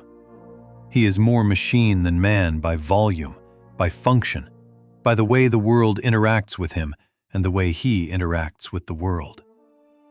The evil part is more complicated, because what the suit also does, what it was always doing from the moment it was assembled around Anakin's burned body, is make the possibility of goodness, of softness, of the ordinary human moments that remind a person who they are underneath the role they perform, nearly impossible. You cannot have a quiet morning. You cannot feel rain. You cannot hug your child. You cannot eat a meal with someone you love at a table and have a conversation that has nothing to do with war or power or the emperor's agenda. All of the small, daily, unremarkable things that constitute a human life, things that most people do not notice because they have never had to imagine being without them, are gone, replaced by the breathing and the footsteps and the hum of the life support systems running constantly in the background of every moment. When Luke Skywalker asks Vader to remove his mask in Return of the Jedi, in those final minutes on the Death Star when Vader is dying, Anakin says, "Just for once, let me look on you with my own eyes." He has been inside the suit for 23 years. He has been seeing the world through the helmet's sensors for 23 years. He wants to see his son, not through technology, not through a machine's interpretation of light and color, with his own eyes, the ones he was born with, the ones that saw Tatooine and Qui-Gon and Padme, and the double sunset of the desert he came from. He wants one moment of unmediated human experience before he dies. Luke removes the helmet. Anakin looks at his son. He says, "Now go, my son. Leave me." He dies minutes later as Anakin Skywalker, with his face visible, breathing what little air his broken lungs can manage without the suit's help. His last biological act is to see his child with his own eyes.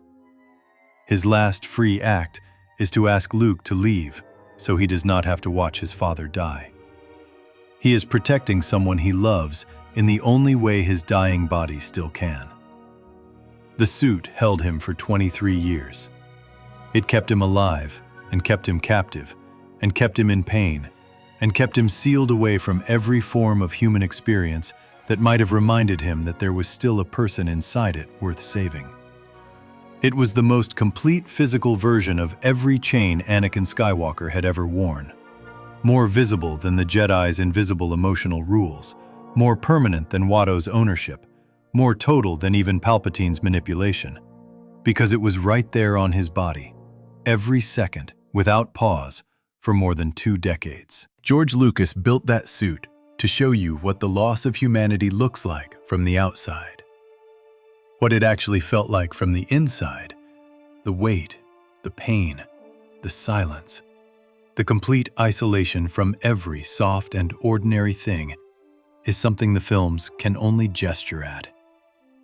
The 12-second shot from behind in the hyperbaric chamber. The question about Padme when he first wakes up. The one request to see his son with his own eyes. That is all you get of the person inside. Small windows in a very large, very dark, very sealed machine. Before we move on, if you're enjoying this analysis, please consider subscribing. It helps the channel tremendously.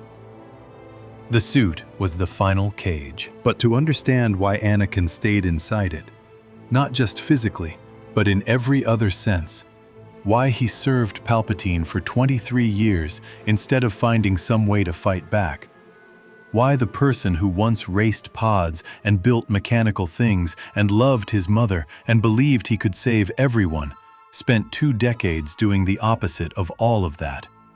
You have to understand what the suit enclosed him around. Not just a broken body, a secret. The most important secret of his life. And what happened to that secret, and to the person who carried the other half of it, is the story that makes the suit's walls feel not just physical, but absolute. Section 8. The Secret Marriage. Love as Contraband.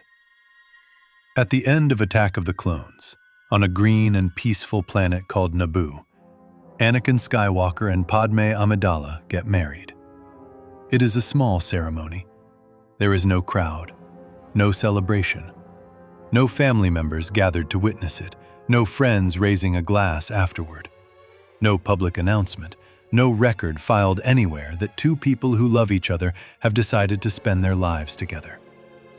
The only witnesses are R2-D2 and C-3PO, 2 droids who cannot legally testify to anything and whose memories can be wiped.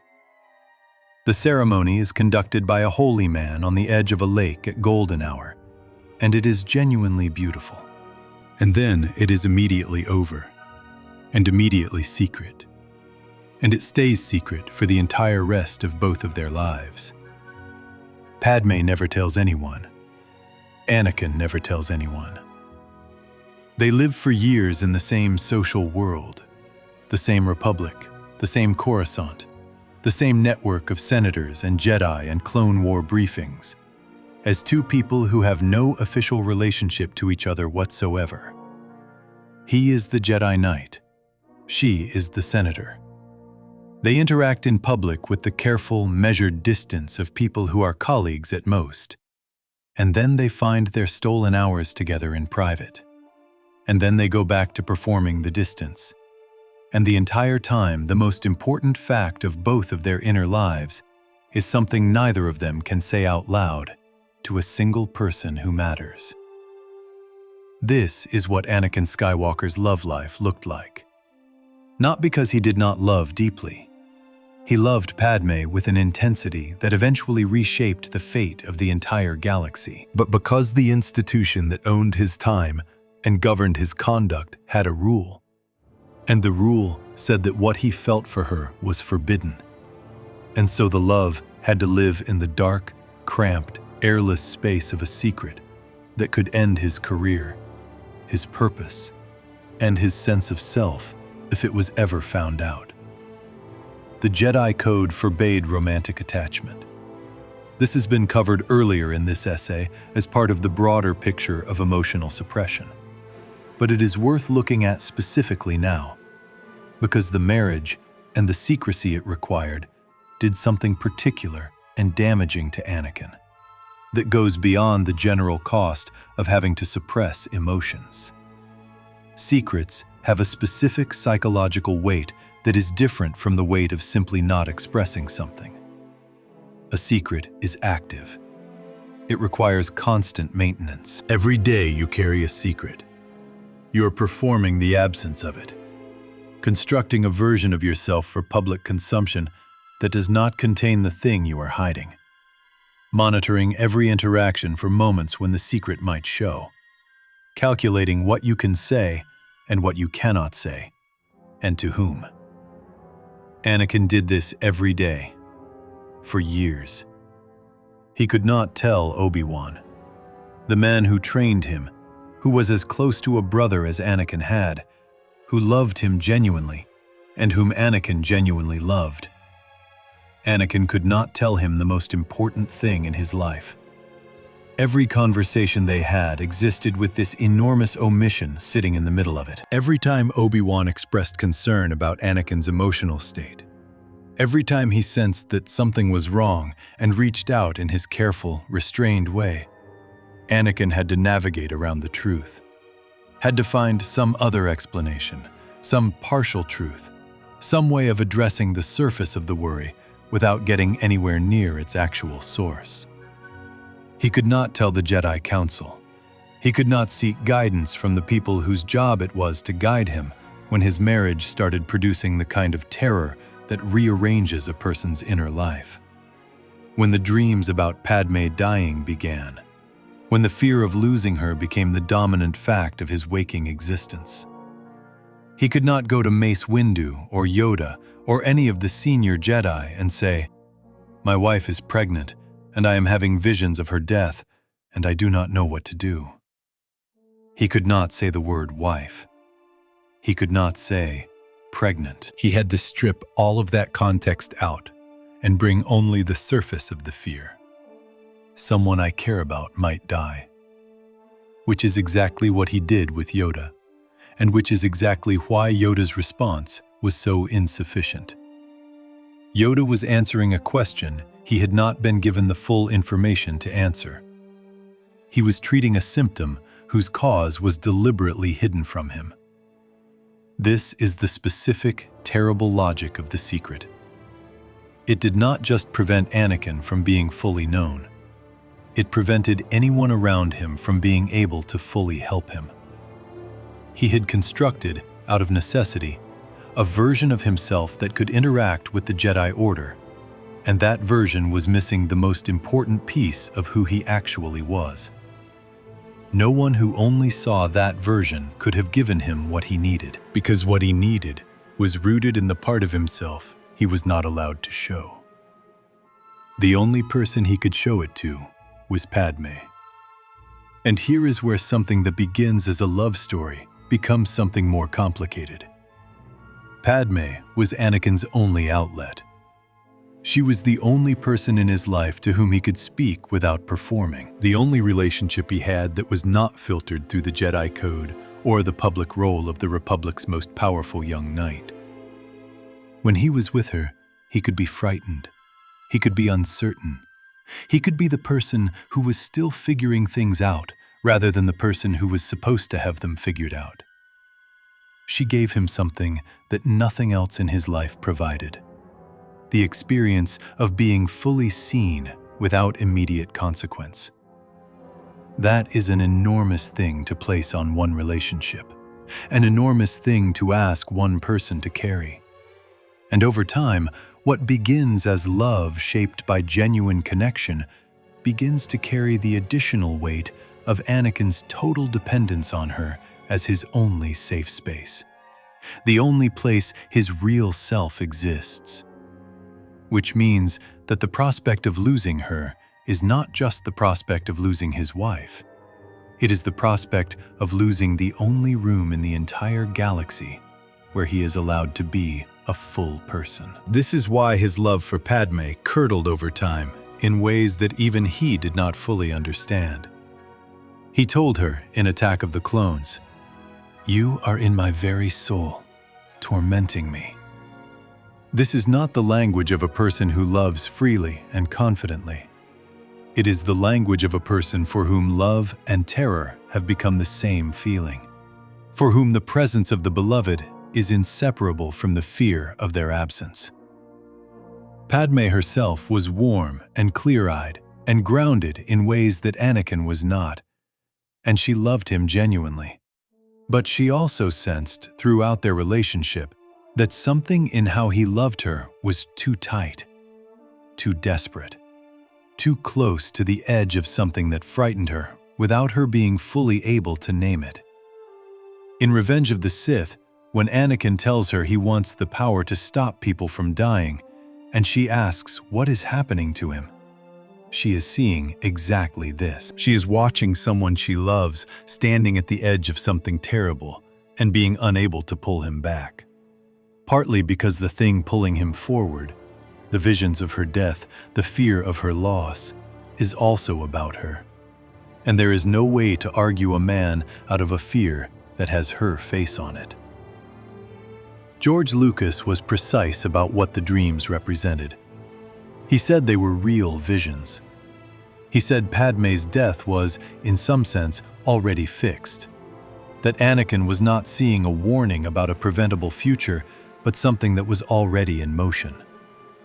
And Lucas said that Anakin's attempt to fight the vision, his determination to find a power that would prevent it, was going against what was natural. Not because Padmé was supposed to die specifically, but because no person can hold back death with enough force of will or enough raw power. And the attempt to do so through the dark side was always going to produce exactly the outcome Anakin was trying to prevent. Palpatine knew all of this. He understood the structure of Anakin and Padmé's relationship, possibly better than they did. He understood that the secrecy was not just a logistical detail, but a psychological condition that had made Anakin entirely dependent on him as the only other person he could speak to at all. Anakin had told Palpatine years earlier about losing his mother. He had told him about his fears. He had told him things he could not tell Obi-Wan or the Council. Palpatine had positioned himself over 13 years as the one person Anakin trusted with his actual interior life. And then, when the visions of Padmé began, when the fear was at its largest and most immediate, Palpatine was the only confessor available. He was ready. He had been ready for a long time. The Opera House scene, where Palpatine tells Anakin about Darth Plagueis and the power to prevent death, only works because of everything that precedes it. It only works because Anakin cannot go to Obi-Wan, cannot go to the Council, cannot seek any help from any of the institutions or relationships that might have offered him a more honest answer. Because those institutions and relationships exist inside the wall of the secret, and the secret cannot be breached without destroying everything he has built his life around. Palpatine did not create the vulnerability. The secret did. The rule that forced the secret did. The institution that made the rule did. Palpatine simply understood the shape of the trap that already existed and waited patiently at its only exit. When Anakin finally turned, when he knelt on the floor of the Chancellor's office and accepted the name Darth Vader and pledged himself to Palpatine's service in exchange for the knowledge that might save Padmé, he was not choosing Palpatine over Padmé. He was choosing Padmé in the only way the architecture of his life had left available to him. He was doing the thing that every chain he had ever worn had been quietly steering him toward. Surrendering to a master in exchange for the promise of keeping what he loved most. It did not work. It could not work. Lucas was clear about this, too. The power Palpatine offered was, in his own words, snake oil. It was a false promise. There was no dark side technique that was going to keep Padmé alive, because the thing that killed her was not a physical illness or a complication of childbirth in the medical sense. The medical droids who delivered their twins could find nothing wrong with her body. They said she was dying and that she had simply lost the will to live. She lost the will to live because she had just watched her husband, the person she had loved secretly and completely and at considerable personal cost for years, pledge himself to a Sith Lord and murder the people who had trained him, and look at her with eyes she no longer recognized. The man she had hidden her love for because the rule said the love was forbidden had become something the rule had been trying to prevent, and the thing the rule had been trying to prevent had destroyed him anyway. The secret did not protect him. The secret did not protect their love. The secret sealed both of them into a space where no one who could have helped had enough information to actually help. And then the space ran out of air. Padmé died on a medical table. Her last words were about Anakin.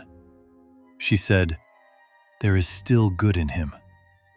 She still believed it even then, which is either the most heartbreaking thing in the saga or the most important, depending on which part of the story you are standing in. Anakin was told she was dead before he had a single moment to process what he had done to get here. Palpatine told him in the suit, in those first raw minutes of Darth Vader's existence, that his anger had killed her.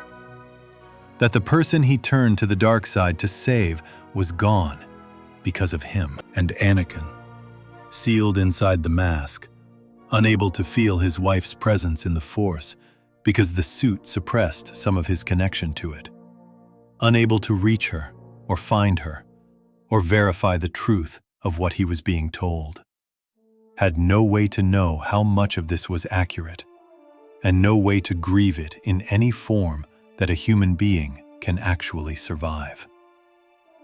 The secret that was supposed to protect their love became the architecture of its destruction. The love that was supposed to be the thing he was fighting for became the reason there was nothing left to fight for. And the man who had spent his entire life afraid of losing the people he loved found himself, at 33 years old, inside a machine that was keeping him breathing, having lost everything and everyone at once, in a way that his own choices had directly caused, and with nowhere to go, and no one who knew the whole truth, and nothing ahead but the service of the man who had engineered all of it. The love was real, the marriage was real, the fear was real, and none of that realness was enough to overcome the damage that secrecy does when it is the only available form a love can take. There is one more layer to this story that most people do not think about when they consider Anakin and Padme. She died carrying 2 children he did not know survived. Luke and Leia were born in that medical room, taken away within minutes, hidden separately from each other and from him. For 23 years, Darth Vader did not know his children were alive. Palpatine knew, and chose not to tell him. Because a man who knows his children are out there somewhere still has something to live for, still has a reason to ask questions about the world outside the suit, still has the dangerous possibility of a motivation that is not entirely Palpatine's to control. A man who believes everything he loved is dead has no such possibility. The secret of the marriage produced the secret of the children, and both secrets served the same master in the end. Not the love they were meant to protect, but the power structure that was always going to benefit most from Anakin being alone. Before we move on, if you're enjoying this analysis, please consider subscribing. It helps the channel tremendously. What that aloneness looked like for 23 years, what it meant to serve the man who destroyed everything you loved, in a body that hurt constantly, with no knowledge that your children were alive, and no reason to believe that any part of the person you used to be still existed, is the darkest part of this whole story. And it begins the moment Palpatine tells the newly made Darth Vader that Padme is dead. And the breathing starts, and the camera pulls back to show a room full of Imperials, standing in careful silence around a grief so large that it has nowhere to go, and no form to take except the only form the suit allows. Forward. Always forward, with no destination that is his own. Section 9. Darth Vader's 23 years, serving the man who destroyed you. There is a question that does not get asked often enough about the period between Revenge of the Sith and Return of the Jedi. Why did Vader stay? Not in the physical sense. The suit answers that question. He had no real body to take anywhere, no life outside the machine that kept him breathing, no planet he could retire to, and no identity he could return to that was not already destroyed. The physical answer is simple enough. But there is a deeper question underneath it, the one that the original trilogy almost never directly addresses, but that becomes impossible to ignore once you have watched the prequels and the Clone Wars, and understood the full shape of who Anakin Skywalker was before the suit went on. He was not stupid.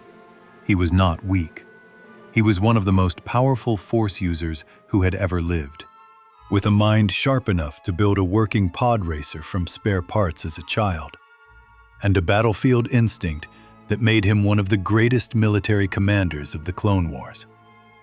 He was also, even inside the suit, still Anakin Skywalker underneath, still carrying everything that made that person who he was. The canonical Darth Vader comics, which are fully part of the official Star Wars story, make this clear. He did not simply become a different person when the helmet went on. He became a person who was buried, suppressed, sealed away beneath layers of pain and loss and the daily performance of Darth Vader. But he did not disappear. So why did that person, intelligent, powerful, deeply motivated by love and loss and the need to protect, spend 23 years in the service of the man who destroyed him? The answer is the same answer that explains every other chain in this story. It is not simple obedience. It is not pure fear, though fear was part of it. It is the specific psychological state that forms in a person when they have been told, at the worst possible moment, that their own actions caused the destruction of everything they loved, and who has no evidence available to contradict that story, and who has no relationship left in their life that is not mediated by the person telling them that story. When Anakin woke up in the suit for the first time, the first thing he did was reach for Padme in the Force. This is established in the novelization of Revenge of the Sith, which Lucas was directly consulted on. He reached out with his feelings the way he would have done as a Jedi, looking for her presence, the familiar warmth of it. And she was not there. She was gone. And Palpatine, standing over him in that moment, told him, "In your anger, you killed her." This is the foundation of the 23 years, not the suit, not the Emperor's power over him. This specific moment, this specific lie that was close enough to the truth to be unanswerable. Because Anakin had been angry. He had turned to the dark side. He had done things in that final period that were monstrous by any measure. He had no way, sealed inside the helmet, cut off from the Force connections that might have told him otherwise, to verify whether Padme was actually dead or whether his actions had actually caused it. And the guilt of what he had done in those final days was so enormous, so immediate, so crushing, that the idea that it had also killed her did not feel impossible. It felt like exactly the kind of consequence a universe built on the Jedi principle of cause and effect would produce. Palpatine understood this. He had spent 23 years before this moment studying Anakin's psychology, with the patience of a man who had no other priority. He knew that guilt in a person shaped the way Anakin was shaped was not just a feeling, it was a mechanism. A person who believes they destroyed the thing they loved most does not go looking for something new to love. They do not look for a way out or a reason to fight back. They survive. They function. They perform the tasks placed in front of them because there is nothing else, and because the performance is at least a shape. And a shape is better than the formless horror of sitting still with what you did and who you have become. Darth Vader, for 23 years, was a man performing the tasks placed in front of him, because there was nothing else. The tasks were enormous. He hunted the surviving Jedi across the galaxy in the years immediately following Order 66. This period is explored in canonical comic series and the Obi-Wan Kenobi Disney Plus series. He served as Palpatine's enforcer, the visible fist of the Empire, the thing that appeared at the end of a corridor and made everyone in that corridor understand immediately that resistance was not a viable option. He oversaw military operations. He interrogated prisoners. He destroyed people and places on Palpatine's orders with a consistency and a thoroughness that the galaxy learned very quickly to understand as absolute. He was also, in those same years, in agony. Not just physical agony, though the suit's constant pain was real and documented. The canonical Darth Vader comics show him in those first years still being ambushed by his own past at unexpected moments. He went to Padmé's home planet of Naboo. He stood in places she had been. He found objects that had belonged to her. He did not do these things because they made him feel better. He did them because the Anakin underneath Vader could not fully stop reaching for the thing that was gone. The same way a person unconsciously moves toward a door that no longer exists in a house they grew up in. He built his castle on Mustafar. This is fully canonical. Darth Vader's fortress home was constructed on the exact planet where Obi-Wan defeated him, where the lava burned him, where Anakin Skywalker effectively ended. He chose to live on the site of his own destruction. You can read this as a kind of punishment. A man who believed he deserved to be surrounded by the landscape of his worst moment. You can read it as an inability to move away from it. A psychological circling of the wound that could not be closed. Either reading points to the same thing. This is not a man who has moved on. This is a man who is trapped, in every sense, at the moment of his greatest failure, performing the role of a person who has moved on, while remaining, internally, exactly where he was the day the suit went on. Palpatine, during all of this, was careful. He knew exactly how much leash to give Vader and how much to pull it tight. He gave him enough autonomy to function effectively as an enforcer.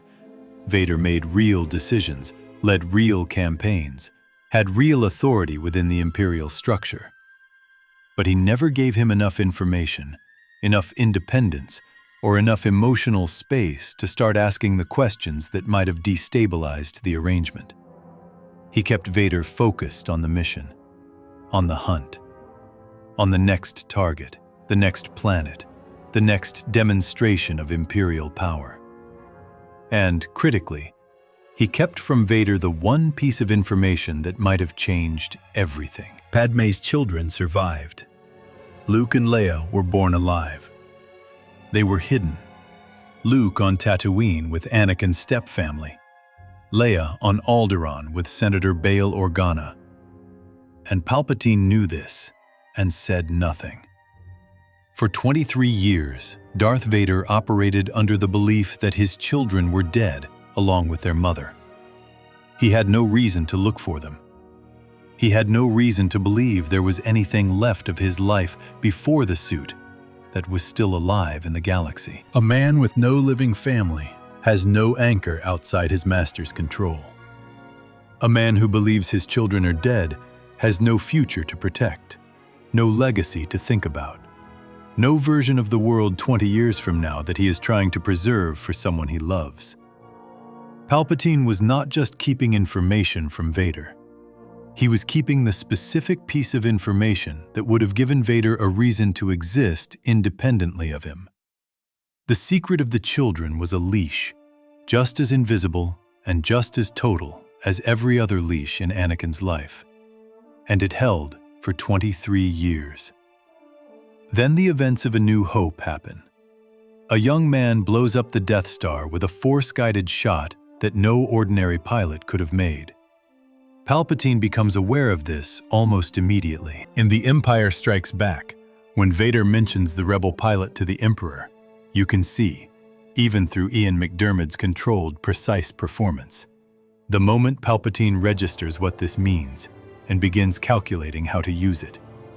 He tells Vader that the young rebel could destroy them. He frames it as a threat. What he is actually doing is beginning the next phase of a plan that has always been about finding the most powerful available weapon and making certain it serves him. Vader, for his part, begins looking for the boy.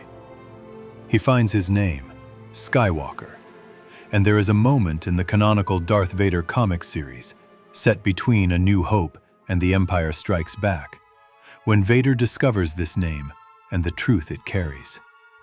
His son is alive. The full weight of what Palpatine kept from him for more than 2 decades lands in a single piece of information: Luke Skywalker. His son is alive, which means the night in the medical room was not what he was told it was, which means Palpatine lied. Everything shifts in that moment, not on the surface. Vader continues to function as Vader, continues to serve the Empire, continues to perform the tasks placed in front of him. But underneath, something that had been sealed for 23 years cracks open. The guilt that held him in place. You killed everything you loved. You deserve this existence, is revealed to be partly false. Not completely. He did do terrible things. He did contribute to Padmé's death in the ways that Palpatine's lie described, even if the lie also contained things that were not true. But his children are alive. They exist. There are 2 people in the galaxy who carry his blood and Padmé's blood, and who are out there, somewhere, growing up without him.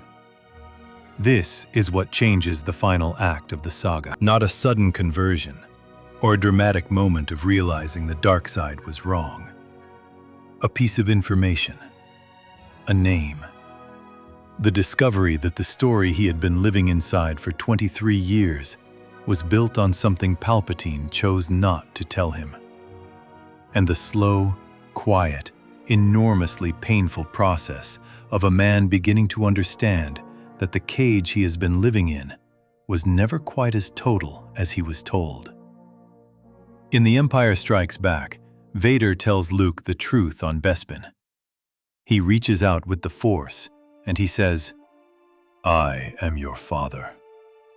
He says it in the context of asking Luke to join him, to stand beside him, and together they can destroy the Emperor and rule as father and son. This is not a good offer. Luke refuses it, correctly. But it is worth looking at what Vader is actually describing when he makes it. He is describing the end of Palpatine's control.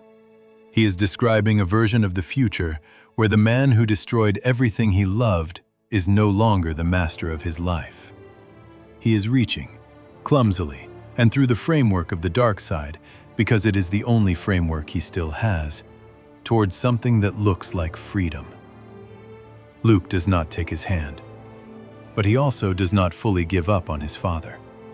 And that refusal to give up, that specific insistence maintained through Return of the Jedi that there is still good in Darth Vader, is the thing that finally reaches the person who has been sealed inside the suit for 23 years, performing servitude to the man who destroyed him, waiting, without knowing he was waiting, for someone to see through the armor to the person underneath, and decide that person was still worth reaching for. The 23 years were not Anakin Skywalker's choice. They were the product of every chain that came before them. The slavery, the Jedi's failures, Palpatine's manipulation, the secret marriage, the guilt installed on the first morning in the suit. They were the accumulated weight of a life in which every form of freedom offered was conditional, and every master eventually revealed themselves to be another version of the one before. He stayed because he had been taught his whole life that staying is what you do when you have no other options. He had been taught this in a slave quarter on Tatooine, and by a Jedi council that admitted him on conditions, and by a chancellor who gave him belonging in exchange for obedience, and by a suit that kept him breathing but ensured he could not go anywhere his master had not sanctioned. He had been in one form of captivity or another since before he could form a clear memory. 23 years as Darth Vader was not a departure from the pattern of Anakin Skywalker's life. It was the pattern, completed to its most extreme form. And yet, underneath all of that, a crack in the wall, a name, a son who refused to stop believing in him. Underscore, underscore, quote, underscore, 8, underscore, underscore. The question of what Anakin Skywalker did with that crack, what it cost him, what it produced, and whether it constitutes the freedom this whole essay has been asking about, is the last piece of this story.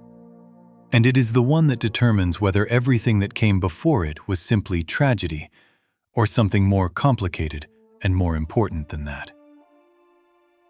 Section 10. Return of the Father. Redemption as the first free act. There is a moment in Return of the Jedi that is so quiet and so quick that you can miss it if you are not looking for it. Luke Skywalker has just been brought before the Emperor on the second Death Star. Palpatine is doing what Palpatine always does, talking, positioning, laying out the trap he has constructed, and inviting his guest to walk into it. He is explaining to Luke that his friends on the forest moon below are going to die, that the rebel fleet is walking into an ambush, that everything Luke has hoped for is already lost. He is enjoying himself in that particular contained way he always enjoys himself, which is the way of a man who is so certain of his own control over every variable in the room that the outcome feels like a formality. And Darth Vader is standing to the side, watching, not doing anything, not speaking, just watching his son in a room with the man who has owned him for 23 years. And the camera, for just a moment, holds on the helmet, on the blank, expressionless mask. And there is nothing visible there. There cannot be. It is a mask. But something is happening behind it that the rest of the film is going to make impossible to ignore. Something is being felt. Something is being weighed. Something that has been sealed away and suppressed and survived 2 decades of pain and guilt and servitude is beginning, very slowly, to move. That movement is the whole point of everything. To understand what Anakin's redemption actually is, not as a plot event, but as a human experience, you have to understand what it was asking him to do and what it cost him to do it. Because the version of the story where Anakin Skywalker throws Palpatine into a reactor shaft at the last minute and everything is resolved is a much smaller story than what is actually happening in those final scenes. The actual story is about a man who has spent his entire life in one form of captivity or another, who has been shaped from childhood to submit to masters and perform worthiness and suppress what he actually feels, being offered, for the first time and only time, a relationship that does not require any of that. Luke does not want anything from Vader. That is the key. Every other significant relationship in Anakin's life has been transactional in some form. Watto wanted labor. The Jedi Order wanted the fulfillment of a prophecy. Palpatine wanted a weapon. Even Padme's love, as genuine as it was, existed inside the structure of the secret and the fear and the desperate grip of a man who could not afford to lose her. Luke wants none of these things. Luke simply believes his father is still in there and refuses to stop believing it. And that refusal, that specific, stubborn, costly insistence, is the thing that cuts through everything else. He says it clearly and directly. He tells Vader, "There is still good in you. I can feel it." He says this to the man who cut off his hand on Bespin. He says it while being transported to a place where the Emperor is going to try to kill him or convert him. He says it not as a strategy or a negotiation, but as a statement of something he genuinely perceives and genuinely believes. And he keeps saying it, in different forms across their conversations on the Death Star, never backing away from it, never qualifying it, never deciding that maybe he was wrong and his father is simply the monster the galaxy believes him to be. For Anakin Skywalker, who has spent his entire life being valued for what he could do and doubted for who he was, being told by his own son that there is good in him, not useful power, not potential, not prophesied importance, but actual goodness, actual worth as a person, is something he has no framework for receiving. It is so foreign to the structure of his life that he does not know what to do with it. His first response is denial. He tells Luke, "That name, Anakin Skywalker, no longer has any meaning for me." He is telling Luke that the person Luke is trying to reach does not exist anymore. He has been telling himself the same thing for 23 years. It is the story Palpatine installed on the first morning in the suit, and that every subsequent year of service reinforced. But Luke does not accept the denial. And something in Vader does not fully believe it either. Watch their lightsaber fight in the throne room of the Death Star. It is different from every other fight in the saga in a way that becomes visible once you understand what is actually happening in it. Luke is not trying to win. He is making himself lose. He throws his lightsaber away at the end. He tells the Emperor, "I am a Jedi, like my father before me." He is refusing to fight. He is refusing to become what Palpatine needs him to become in order for Palpatine's plan to work.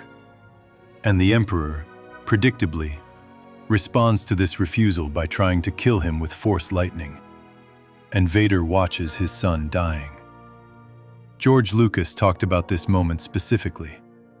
He said that what happens in Vader in those seconds is the return of his parental feelings, not ideology, not a philosophical reconsideration of the dark side, not a strategic calculation.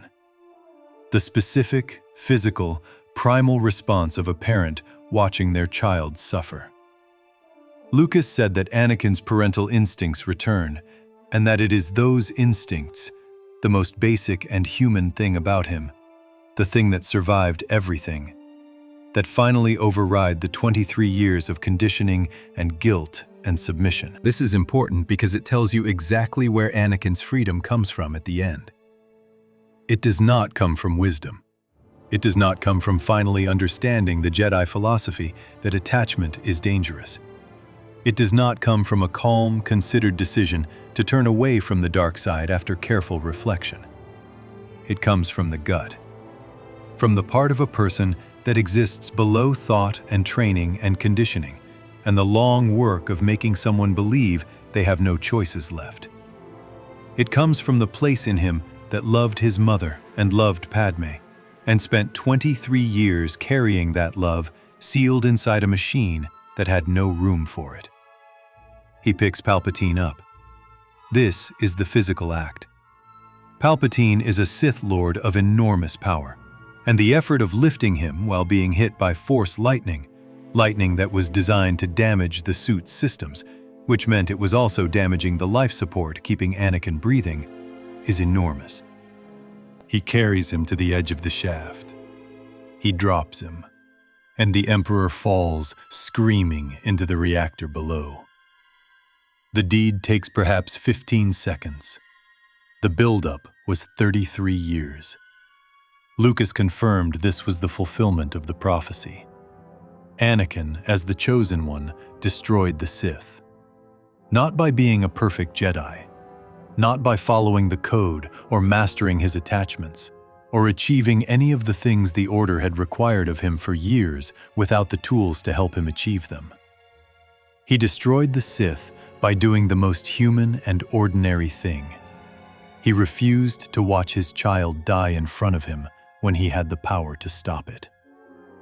The lightning damages his suit severely. The life support systems are failing. He knows this when he asks Luke to help him to the landing bay, when he asks Luke to take off the mask.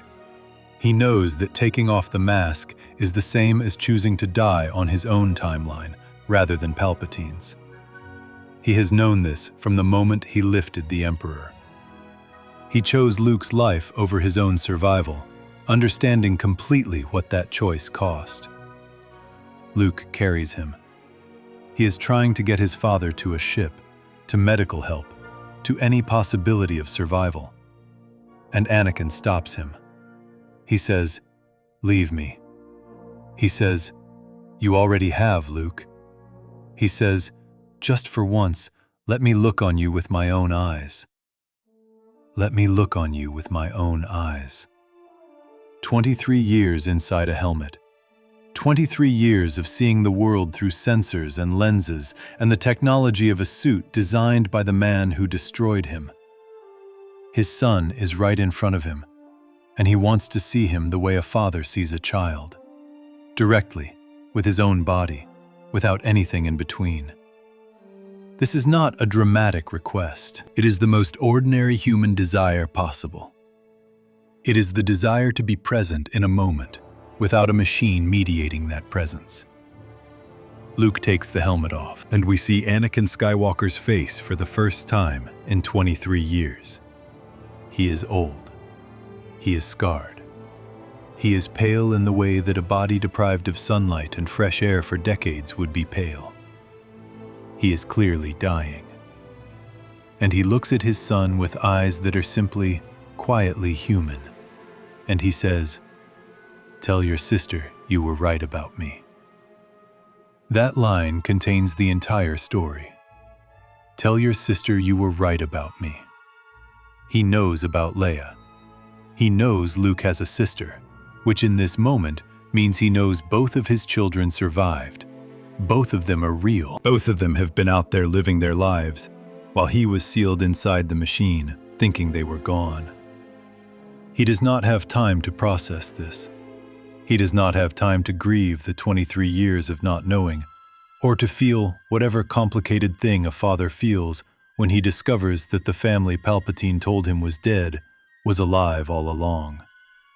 He just asks Luke to tell her that he was right, that the good Luke saw in him was real, that the thing his son refused to stop believing, against all available evidence, against the 23 years of Darth Vader standing in corridors and making entire planets afraid, was true. He dies minutes later, not as Darth Vader. The credits of Return of the Jedi list him as Anakin Skywalker. The Force ghost that appears at the end, beside Obi-Wan and Yoda, is Anakin Skywalker. Young, unscarred, in Jedi robes. The person he was before the suit, before Mustafar, before all of it. Lucas replaced the older Sebastian Shaw with Hayden Christensen in the later version of the film, specifically to show Anakin as he was at the height of who he could have been, before the fall. The ghost is not a reward exactly. It is a recognition. He is forgiven. He is restored, in whatever form the Force allows restoration to take, to the person he always was underneath everything that happened to him. George Lucas, in multiple interviews, was clear about the shape of this ending. He said the saga is about redemption. He said Anakin's story is about a fallen person being brought back through the love of someone who refused to give up on him. He compared Anakin's return from the dark side to the religious concept of a person who has done terrible things being forgiven and restored, not because the terrible things were undone or didn't matter, but because the capacity for goodness that existed at the beginning was never fully destroyed. But here is the thing that the ending does not resolve, and that this essay has been building toward all along. The first free act of Anakin Skywalker's entire life, the first thing he ever did that was not shaped by captivity in some form, not performed for a master, not driven by fear or guilt, or the desperate attempt to hold on to something he was terrified of losing, happened when he was dying, when the suit was failing, when he had, perhaps, minutes left. The one genuinely free choice of his entire existence cost him that existence. He was born into chains. The chains changed form constantly. Slave collar, Jedi code, Palpatine's grooming, prophesied destiny, secret marriage, guilt, the suit, but they never fully released. Every version of freedom offered to him across his life was conditional on something. On his performance, on his obedience, on his usefulness to someone else's purpose. The one version that was not conditional, the love Luke offered him, the faith that said, "You are worth saving simply because you exist, and you are my Father, and there is good in you," arrived when there was almost no time left to live inside it. This is not a neat ending. It is not the triumphant resolution that the word redemption sometimes implies. It is something more complicated and more honest than that. A man who was never free, finding freedom at the exact moment it could no longer extend his life. A man who spent 33 years serving one master or another, performing the only act in his entire existence that served no master at all. And that act being the quiet, human, completely ordinary decision to save his child. Lucas said something in the Rolling Stone interview that sits at the center of all of this. He said, "The movie is really about Darth Vader. It always was. The whole saga, 6 films, everything. About this one person, this one fall, this one return. And what the return tells you, if you have watched the whole thing and understood where it started, in a slave quarter, with a boy who loved his mother and built things and looked at the stars, is that the goodness was always there. Through all of it. Through Tatooine and the Jedi Temple and Palpatine's Opera House and Mustafar and the suit and the 23 years of the Empire. The goodness did not disappear. It was buried. It was suppressed.